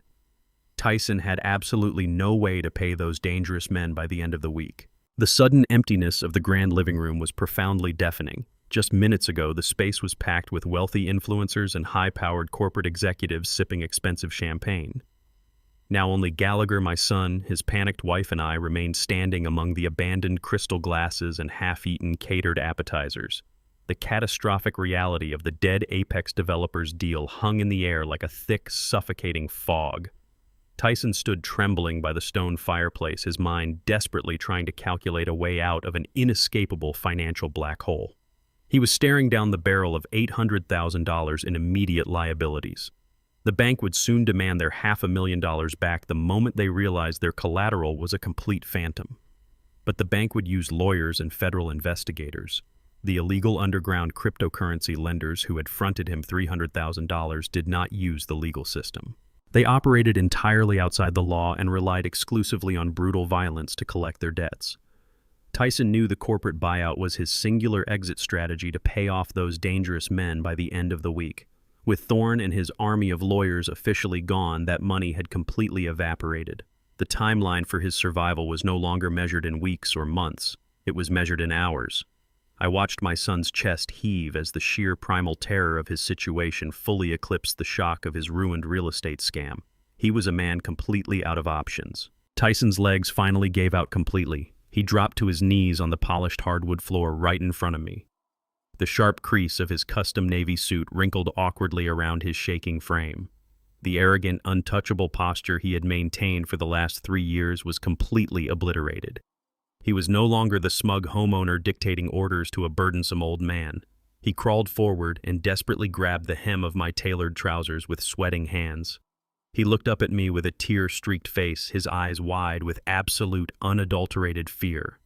He begged me to help him. He called me Dad, his voice cracking and pathetic. He frantically confessed that the private lenders were not just going to ruin his credit score or take his luxury cars. He sobbed that these men were extremely dangerous and were going to physically end his life if he did not hand over $300,000 immediately. He squeezed my pant leg tightly and pleaded with me to call Gallagher off. He desperately demanded that I undo the charitable trust right then and there. He begged me to give him the warehouse deed back so he could find another corporate buyer and secure the cash to save his own life. He wildly promised to change his ways. He swore I could live in the master bedroom of his upscale house forever, completely free of charge if I just signed the property back over to him. He was offering me the exact respect he had violently stripped from me just days ago, but he was only doing it to save his own skin. I looked down at the grown man sobbing uncontrollably at my feet. For decades, the mere sight of my son in distress would have caused me to move heaven and earth to protect him. I had worked double shifts in the freezing transit yards just to make sure he never experienced a single moment of genuine hardship. But as I stared at his tear-stained face now, I felt absolutely nothing. The deep well of paternal mercy I had carried for him was entirely bone dry. My expression remained carved from solid stone. I did not reach down to comfort him. I did not offer a single word of reassurance. I told him in a steady, unyielding voice that his apologies were entirely worthless. I explicitly explained the brutal legal reality of his current situation. I told him the charitable trust was completely irrevocable. I emphasized that word slowly so the absolute finality of it would penetrate his panicked mind. Irrevocable meant permanent. The state registry had permanently locked the title, and a board of directors now controlled the asset for the benefit of inner-city youth. I stated clearly that even if I possessed the desire to save him from the violent consequences of his own extreme greed, which I absolutely did not, I legally could not reverse the transfer. The multi-million-dollar financial lifeline he desperately needed was completely erased from existence. I reminded him that he chose to treat me like disposable trash to impress his internet-obsessed wife. I told him he had built his bed out of lies and theft, and now he had to lie in it alone. Megan watched this entire exchange from the edge of the hallway. The moment she realized my decision was absolute and Tyson could not be saved, her self-preservation instinct took over completely. She sprinted toward the designer display shelves in the living room and grabbed a large, expensive leather travel bag. She began frantically shoving crystal vases, jewelry boxes, and handfuls of designer clothes into the bag without any care for folding them. She screamed across the room at her husband, her voice shrill and completely devoid of affection. She declared that she absolutely refused to go to a federal penitentiary for his incredibly stupid financial fraud. She yelled that her brand was completely ruined and she was leaving him right now to salvage whatever was left of her life. She aggressively zipped the heavy leather bag shut and ran toward the heavy front doors, desperate to escape the blast radius of his collapsing world. She did not even look back at the man sobbing on the floor. Just as her manicured hand grabbed the solid brass doorknob, a new, piercing sound cut sharply through the chaotic atmosphere of the house. The distinct, high-pitched wail of multiple police sirens echoed in the distance.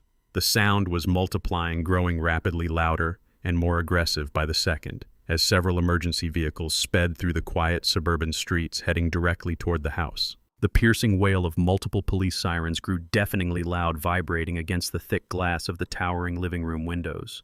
Violent flashes of red and blue light suddenly washed over the pristine white walls and the polished marble floor. The strobe effect illuminated my son's terrified, sweat-drenched face. Tyson scrambled away from the stone fireplace, his eyes darting frantically toward the heavy front doors. The sheer panic vibrating through his entire body was palpable. He looked back at me, his chest heaving as he struggled to pull air into his lungs. He pointed a trembling finger in my direction and asked if I had called the police on my own flesh and blood. I stood completely still in my tailored charcoal suit, feeling absolutely no remorse for the man cowering before me. I slowly shook my head. I told him I did not call the police. I explained in a cold, steady voice that the authorities were not here because of my personal grievances. I told him they were here because Arthur Gallagher had contacted the bank's federal fraud department exactly 1 hour ago. I watched the last remaining ounce of hope drain completely out of Tyson's eyes. I explained that the moment the bank realized their $500,000 secondary mortgage was secured by a fraudulent medical proxy against a legally protected charitable trust, their automated system triggered a massive federal alert. Banks do not negotiate with amateur con artists who attempt to steal their money. They send heavily armed federal authorities to collect their debts. Tyson backed away, clutching his head in sheer disbelief. The heavy, synchronized thud of heavy combat boots stomping up the front driveway signaled that his time as a free man was officially over. The massive oak front doors were violently thrown open, slamming against the foyer walls with a deafening crash. 6 heavily armed police officers wearing dark tactical vests stormed into the grand entryway. They moved with aggressive, calculated precision, fanning out across the luxurious living room to secure the entire perimeter. A senior detective in a sharp beige trench coat walked right through the center of the tactical formation. He held a thick stack of official legal paperwork tightly in his right hand. He locked his hard, unyielding gaze directly onto my son, who was currently shivering near the decorative fireplace. The detective loudly demanded to confirm Tyson's identity. My son could not even form a coherent sentence. He simply nodded his head, his knees buckling slightly under the intense pressure of the raid. The detective did not offer a single shred of sympathy. He unrolled the paperwork and announced that he was executing a federal arrest warrant. He projected his voice so the remaining stragglers in the house could hear every single devastating word. He explicitly stated that Tyson was being placed under immediate arrest for massive wire fraud, felony bank fraud, and the aggravated financial exploitation of a vulnerable senior citizen. The detective detailed how Tyson had knowingly submitted a completely fabricated psychiatric medical proxy to illegally secure a $500,000 mortgage. He stated that the Federal Banking Commission had flagged the entire transaction as a highly coordinated criminal enterprise. Tyson weakly raised his hands, desperately trying to construct a coherent lie about administrative errors and simple misunderstandings. The tactical officers did not care about his pathetic excuses. They swiftly closed the distance between them, ignoring his expensive designer suit and upscale suburban address. The stark reality of the federal justice system had officially breached his pristine walls. Two massive tactical officers aggressively grabbed Tyson by his shoulders and spun him around, forcing his chest flat against the cold stone of the fireplace mantel. The sharp, unmistakable click of heavy metal handcuffs ratcheting tightly around his wrists echoed sharply through the quiet room. The physical reality of the cold steel binding his hands finally broke through his state of shock.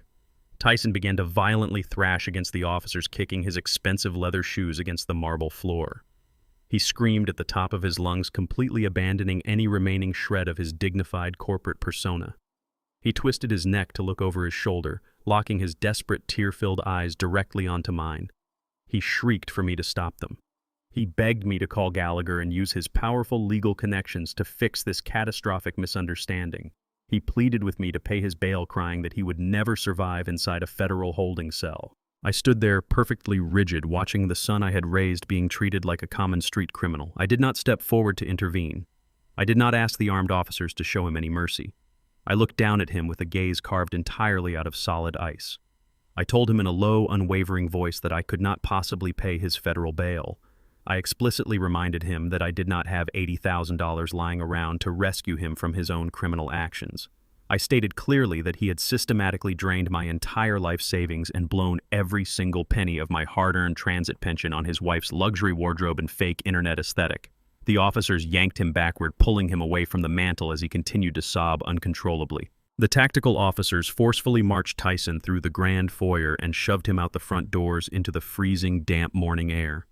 They dragged him down the long, sweeping driveway and slammed his chest aggressively against the cold metal hood of a marked police cruiser.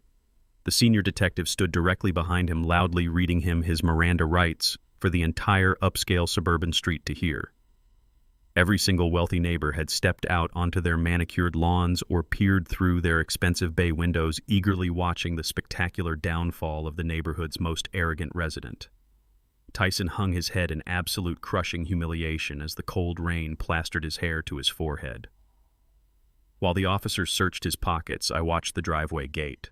Megan had successfully slipped out through the back patio doors during the initial chaos inside the house. She had dragged her heavy designer suitcase across the wet grass and managed to reach her brand-new luxury sport utility vehicle parked on the street. She threw her bags into the passenger seat and frantically started the engine, desperate to escape the devastating fallout of her husband's arrest. She slammed her foot on the accelerator, intent on fleeing the scene before anyone noticed her absence. Just as her tires screeched against the wet asphalt, a second unmarked police vehicle swerved sharply, completely blocking her exit.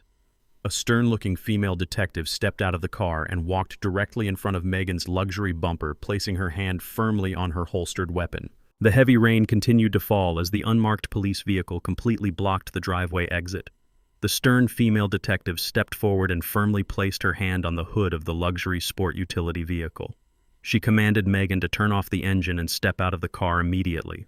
Megan sat paralyzed behind the steering wheel, her knuckles entirely white as she gripped the expensive leather rim.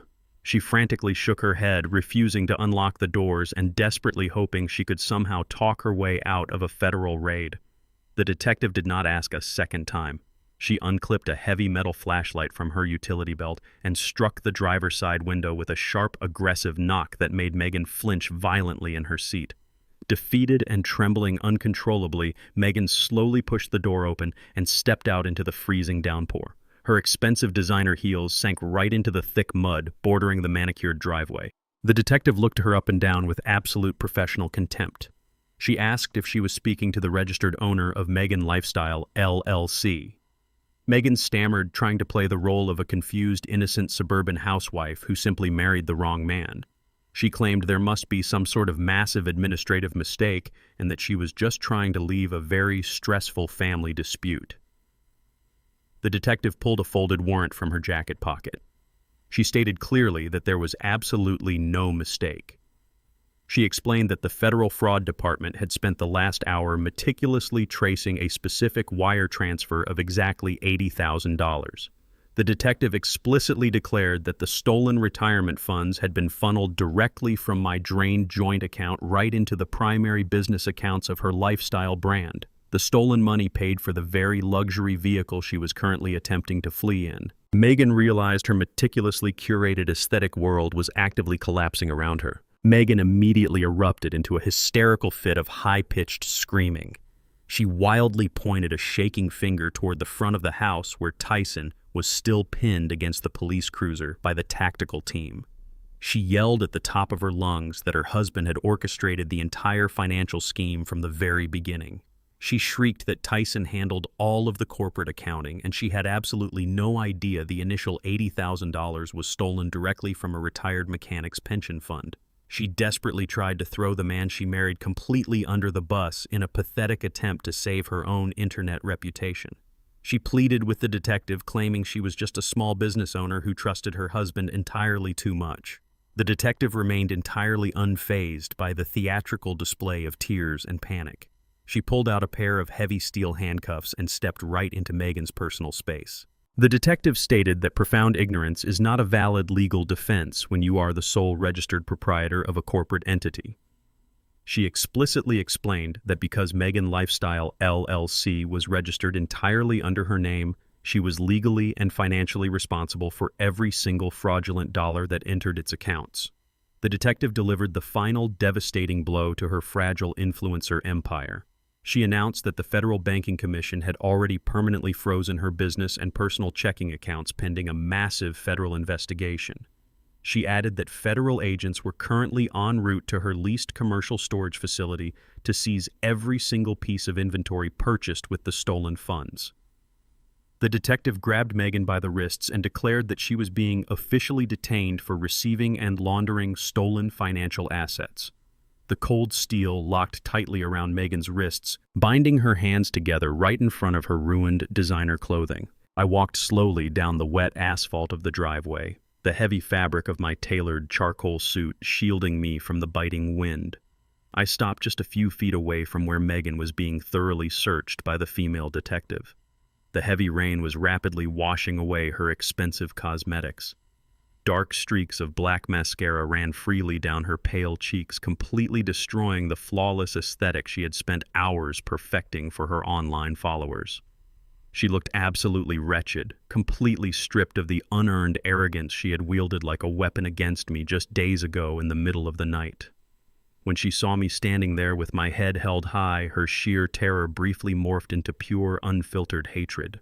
She lunged forward against the detective's firm grip, her voice cracking as she screamed directly at me.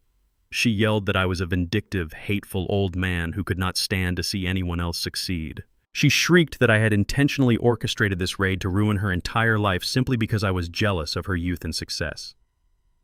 She cried out that I had completely destroyed her carefully built brand and permanently alienated her from all of her wealthy high society friends. I did not raise my voice or show a single ounce of anger. I looked down at the woman who had complained that my mere presence in the hallway was a toxic burden to her lifestyle. I spoke in a soft, profoundly steady tone that cut right through the noise of the pouring rain. I told her that she never actually had a successful brand. I explicitly reminded her that her entire luxurious illusion was built entirely on my blood, my sweat, and 4 decades of my hard labor in the transit yards. I looked her dead in the eyes and stated that I did not destroy anything. I just turned on the lights. Megan opened her mouth to scream another vicious insult, but the detective forcefully pushed her head down and shoved her into the back seat of the unmarked police cruiser. The heavy door slammed shut, cutting off her hysterical sobbing instantly. I stood on the wet driveway and watched as the convoy of police vehicles slowly pulled away from the sprawling suburban estate. The violent flashing of red and blue lights gradually faded into the dark, rainy morning, leaving the upscale neighborhood in a state of stunned, heavy silence. The wealthy neighbors who had gathered on their manicured lawns quickly retreated into their homes, locking their doors against the ugly reality of federal crime that had just tainted their pristine street. I walked back up the long driveway and stepped through the massive oak front doors. I stood entirely alone in the center of the grand foyer. The chaotic energy of the fraudulent corporate buyout had completely vanished. I had systematically dismantled my son's fake empire and legally neutralized the people who sought to lock me in an asylum. I had undoubtedly won the war. But as I looked around the quiet, cavernous house, a massive, unresolved conflict loomed over me. Tyson was going to a federal penitentiary, but his arrest would immediately trigger a massive foreclosure from the bank. What was going to happen to the upscale property I had originally paid for with my life savings? 3 weeks evaporated since the flashing police lights faded from that pristine suburban street. The federal justice system moves with a slow but absolutely crushing certainty. Tyson was currently sitting inside a heavily guarded federal holding facility in downtown Chicago. He was denied bail. The prosecutors considered him an extreme flight risk after discovering his desperate attempts to liquidate assets to pay off violent underground cryptocurrency lenders. My son was spending his days wearing a standard-issue orange jumpsuit, awaiting a massive federal trial for aggravated wire fraud and the financial exploitation of a senior citizen. He tried calling my burner phone a dozen times from the holding center, but I never answered a single call. I had absolutely nothing left to say to him. Megan suffered a completely different kind of spectacular downfall. With her corporate accounts permanently frozen and her inventory seized by federal agents, her fake influencer empire collapsed overnight. Her wealthy, high society friends completely abandoned her the exact second the fraud scandal hit the local news. She was forced to file for total and immediate bankruptcy. The woman who once complained that my worn slippers ruined her toxic-free aesthetic was now living back inside her parents' cramped, unfinished basement. She was entirely disgraced, stripped of her designer wardrobe, and legally barred from ever operating a corporate entity again. I sat in Arthur Gallagher's downtown penthouse drinking black coffee and reading the legal updates. We had successfully dismantled their fraudulent lives and protected the $4 million warehouse. However, the battlefield was not completely cleared. A massive new conflict was rapidly approaching. Tyson's arrest triggered a catastrophic financial chain reaction, and the bank was coming to collect their debts. The massive suburban house where I was once treated like a stray dog was officially plunging into immediate foreclosure. Because Tyson was locked inside a federal cell, and all of his financial accounts were actively seized by the government, the primary mortgage went entirely unpaid. The bank holding the original loan wasted absolutely no time. They filed aggressive legal motions to seize the sprawling property, intending to auction it off to the highest bidder to recoup their massive losses. They assumed it would be a simple standard repossession of a criminal's assets. They completely underestimated Arthur Gallagher. My ruthless attorney did not panic when the foreclosure notices hit the county registry. He smiled a sharp, predatory smile and pulled a single sheet of faded yellow paper from his heavy leather briefcase. He explained that we possessed a brilliant, perfectly executed legal loophole. 3 years ago, when I handed Tyson the cashier check for $150,000 to secure the down payment on that house, I did not just blindly hand over a bag of cash. I had spent 4 decades working the transit yards, and I knew exactly how to protect my hard-earned money. I had quietly insisted that a transit union lawyer draft a formal promissory note before the funds cleared. My initial down payment was never legally classified as a paternal gift. It was officially documented and filed with the county clerk as a primary senior lien directly against the property title. Gallagher explicitly explained the devastating power of that single document. My senior lien predated the bank's mortgage by a full 24 hours. I was not just an evicted father. I was the absolute primary creditor. We marched straight into the county courthouse for an expedited emergency hearing regarding the foreclosure. The bank sent a team of expensive corporate attorneys fully expecting to easily steamroll over a retired mechanic and claim the multi-million-dollar estate. Gallagher did not even give them a chance to speak. He slammed the original notarized senior lien directly onto the judge's heavy wooden bench. He legally invoked my absolute right of first refusal. Gallagher argued flawlessly that since the bank was attempting to liquidate the asset to cover Tyson's massive defaulted debts, they had to satisfy my primary lien first. But the bank did not want to pay me $150,000 in cash. They wanted the physical property. Gallagher presented a ruthless counteroffer. He proposed a forced deed in lieu of foreclosure. Instead of fighting a protracted legal battle over the remaining equity, I would legally absorb the outstanding balance of the original mortgage directly. The judge reviewed the impeccable paperwork and slammed his gavel down in total agreement. In a swift, devastating 30-minute court hearing, I legally repossessed the entire sprawling suburban estate right out from under the aggressive corporate bankers. I secured the massive property for an absolute fraction of its actual market value. The ruling simultaneously wiped out any remaining trace of equity Tyson falsely believed he possessed. My son had literally lost the roof over his head while sitting inside a federal holding cell. I walked out of the towering courthouse clutching the newly stamped property deed in my calloused hands. I had officially taken back the very fortress where I was so violently humiliated and evicted. The following morning, I unlocked the heavy oak front doors of the suburban house and stepped inside the grand foyer. The space was completely empty. The federal authorities had seized all of Megan's designer furniture and expensive influencer equipment during the raid. The deafening silence that filled the cavernous rooms was no longer oppressive or hostile. It was profoundly peaceful. I walked slowly through the massive living room, where I had been ordered to apologize for simply existing. I walked past the sweeping staircase where I had limped in sheer agony. I had won the war and successfully reclaimed my territory. But as I stared at the pristine white walls and the cold marble floors, a stark realization washed over me. I absolutely did not want to live here. This sprawling estate was nothing more than a hollow monument to fake prestige and arrogant vanity. It did not feel like a home. It felt like a sterile museum built on toxic ambition and stolen retirement funds. I realized that holding on to this empty fortress would only anchor me to the dark, painful memory of my son's ultimate betrayal. I needed to completely sever my ties to this suburban illusion. I pulled my burner phone from my jacket pocket and dialed Gallagher's private number. I told him to prepare the necessary real estate contracts immediately. I had decided to make one final massive adjustment to my life, and it was going to change everything. I did not spend another night inside that hollow suburban fortress.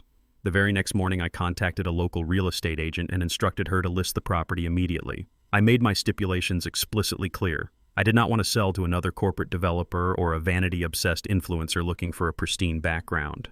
I wanted the house to go to people who actually understood the value of a hard day of work.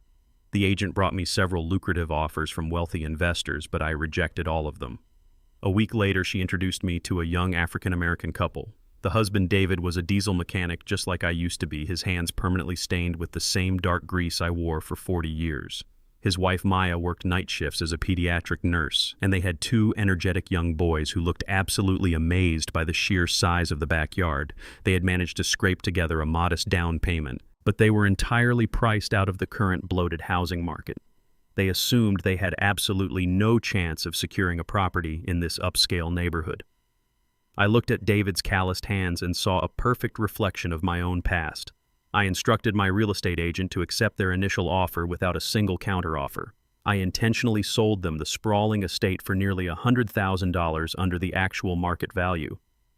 The young mechanic broke down in tears when he signed the closing paperwork, repeatedly shaking my hand and calling it a genuine miracle. I knew it was not a miracle. It was simply the purposeful redistribution of a stolen blessing.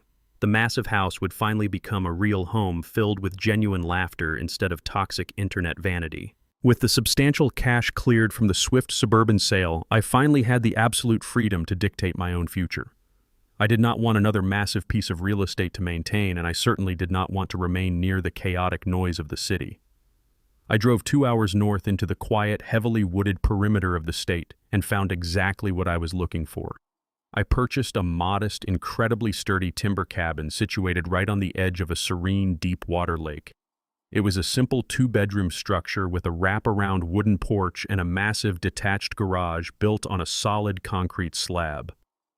The moment I walked into that dusty, empty garage, I felt a profound sense of absolute peace wash over my tired bones. I spent my first 2 weeks up north completely converting the space. I installed heavy-duty steel workbenches, massive overhead industrial lights, and custom pegboards for my vintage tools. I had spent 40 years maintaining massive transit buses just to survive and pay the bills. Now I was returning to my true mechanical passion simply because it brought me joy. I began purchasing rusted, broken-down outboard boat engines from the local fishermen and marina operators. I spent my quiet afternoons completely stripping the damaged motors down to their base components, cleaning the corroded carburetors, and machining fresh replacement parts from scratch. The sharp smell of motor oil and the steady hum of my air compressor became my daily soundtrack. Rebuilding those neglected engines felt deeply therapeutic. Every time I brought a dead rusted motor back to roaring life, I felt another layer of the toxic suburban nightmare completely detached from my spirit. I was finally breathing clean air. My peaceful isolation was abruptly interrupted late one Tuesday afternoon. I was wiping grease from my hands with a shop rag when my personal cell phone buzzed loudly against the metal workbench. I looked at the glowing screen and saw a strange automated notification. I pressed the answer button and a robotic female voice immediately announced that I was receiving a collect call from a federal correctional institution. It asked if I accepted the charges. I stood perfectly still in the quiet garage, my heart beating with a slow, heavy rhythm. I firmly pressed the number 1 on the keypad to accept the call. The line clicked, followed by a harsh blast of background static. Then I heard Tyson's voice. He sounded incredibly small, frightened, and completely stripped of his former suburban arrogance. He immediately launched into a frantic, rambling monologue. He sobbed into the receiver, swearing that federal lockup was an absolute nightmare and that he was entirely terrified of the men housed in his cell block. He cried that he had made a catastrophic mistake, blaming the intense pressure of his marriage to Megan and the toxic expectations of his wealthy friends. He desperately apologized for throwing me out into the freezing rain and begged me to believe that he still loved me. But I had spent decades diagnosing subtle mechanical failures by simply listening to the pitch of an engine. My ear was far too sharp to be fooled by his manufactured tears. Beneath the heavy sobbing, I heard the undeniable calculated rhythm of manipulation. He was carefully steering the conversation toward his ultimate goal. He subtly shifted his tone, complaining that he could barely eat the prison food and dropping heavy hints about how entirely empty his commissary account was. I listened to his pathetic attempts to extract cash from my pocket from inside a federal prison cell. I did not feel a single ounce of anger. I did not yell at him or list his catastrophic betrayals. The burning rage that had fueled me through the downtown corporate offices and the intense legal battles was completely gone. In its place was a chilling, absolute indifference. I waited for him to pause his desperate begging to take a breath. I spoke into the receiver with a voice as hard and unyielding as the concrete floor beneath my boots. I told him to serve his time. I explicitly instructed him to stop crying, accept the brutal consequences of his own greed, and finally learn how to be a man. I did not wait for his shocked response. I pulled the phone away from my ear and tapped the bright red button, instantly terminating the call. I immediately navigated to my settings and permanently blocked the federal facility's incoming routing number. He would never be able to reach my private line ever again. I slipped the phone into my denim pocket and walked out of the garage. I stepped onto the sturdy wooden planks of my back porch and leaned against the railing. I looked out over the calm expanse of the deep water lake, reflecting the vibrant orange hues of the setting sun. The painful sacrificial past was officially dead and buried. The future was entirely unwritten, and for the first time in my life, it belonged strictly to me. I woke up the next morning long before the sun crested the dense tree line. The air inside the timber cabin was brisk and remarkably clean. I walked into my modest kitchen and poured hot black coffee into a heavy ceramic mug with a chipped handle. It was not fine crystal, and it was not perfectly curated for a lifestyle vlog. It was simply a sturdy cup that held my morning coffee perfectly. I carried it out through the back door and stepped onto the solid wooden planks of my wrap-around porch. I sat down in a sturdy rocking chair I had repaired myself just days ago. The thick morning mist was slowly rolling off the surface of the deep water lake. The only sound echoing across the sprawling property was the sharp rustle of the wind sweeping through the tall pine trees and the gentle lapping of the water against the muddy shoreline. There were no blinding ring lights burning my eyes. There were no high-pitched demands for absolute silence so someone could film a fake reality. There were no heavy sighs of disgust when I walked into a room. The oppressive weight of having to make myself entirely invisible inside my own home was completely gone. I took a slow sip of the bitter coffee and let the deep, uninterrupted silence settle into my bones. For the last 3 years, I had lived in a constant state of high alert, perpetually waiting for the next cruel insult or the next demand for my retirement money. Now my mind was finally quiet. I was no longer a discarded burden or an obstacle to someone else's greed. I was just a retired mechanic enjoying the simple reward of a quiet morning. I owned every single piece of dirt beneath my boots, and nobody could ever take it away from me again. The crunch of heavy tires rolling over the gravel driveway broke the morning stillness. I watched a sleek black sedan navigate the winding dirt road leading up to my cabin. Arthur Gallagher parked the car near my detached garage and stepped out into the cool air. He was wearing an expensive tailored overcoat, looking entirely out of place among the towering pines and rusted boat engines, but he carried his familiar black leather briefcase with the exact same ruthless purpose. I walked down the porch steps to greet him. He did not offer empty pleasantries or waste time on small talk. He popped the brass locks on his briefcase and handed me a thick stack of finalized legal documents bound in heavy blue paper. The Inner City Youth Educational Trust was officially fully funded and completely operational. Gallagher informed me that the Apex developers had ultimately purchased the 9th Street warehouse directly from the charitable board. The $4 million transaction had cleared the federal banking system perfectly without any interference. He pointed to the top page of the legal file and showed me exactly where the massive influx of money was going. The trust had already allocated the first wave of funding to establish full-ride vocational scholarships for 50 teenagers from my old neighborhood on the south side of Chicago. These were kids who had absolutely no chance at affording higher education kids who were staring down the exact same gritty streets I walked 40 years ago. Now they were going to attend top-tier trade schools to learn diesel mechanics, electrical engineering, and heavy machinery repair. I ran my calloused thumb over the printed list of their names. My life savings had not been wasted on designer handbags or luxury cars for ungrateful people. My legacy was going to build 50 solid, undeniable futures. The money was doing exactly what I had always wanted to do. It was giving hard-working people a legitimate fighting chance. Gallagher closed his heavy briefcase and looked out over the serene expanse of the lake. We stood in silence for a few long moments, watching a pair of ducks glide across the glassy water. He turned his sharp, predatory eyes toward me and asked a deeply personal question. He wanted to know if I carried any heavy regrets. He asked if a small part of my heart felt guilty for completely destroying the life of my only son. I did not flinch or look away from his piercing gaze. I looked back at the deep water and thought about the boy I had raised by myself, the boy who grew into a man willing to lock me inside a psychiatric ward just to steal my money. I shook my head slowly. I told Gallagher that I absolutely did not destroy my son's life. I explained in a perfectly steady voice that Tyson had built his entire suburban empire out of deception, fraud, and blinding arrogance. He had loaded his own shoulders with illegal cryptocurrency debts and falsified federal banking documents long before I ever put on that charcoal gray suit. I looked Gallagher dead in the eyes and stated that I simply stopped my son from completely destroying my life. I removed the unearned safety net I had foolishly provided for him, and I just let natural gravity do the rest. He made his own ruthless choices, and now he had to survive the brutal consequences of those exact choices. Gallagher nodded slowly, a look of profound respect settling across his weathered face. He understood that my actions were not born out of malicious revenge. They were a necessary, calculated amputation to save my own spirit from a fatal infection. I had finally learned that unconditional paternal love should never require the complete destruction of your own personal dignity. Gallagher shook my hand firmly, got back into his sleek black sedan, and drove away down the winding gravel road. I watched the dust settle behind his car, knowing I would probably never need his ruthless legal services ever again. I turned away from the driveway and walked back toward my detached garage.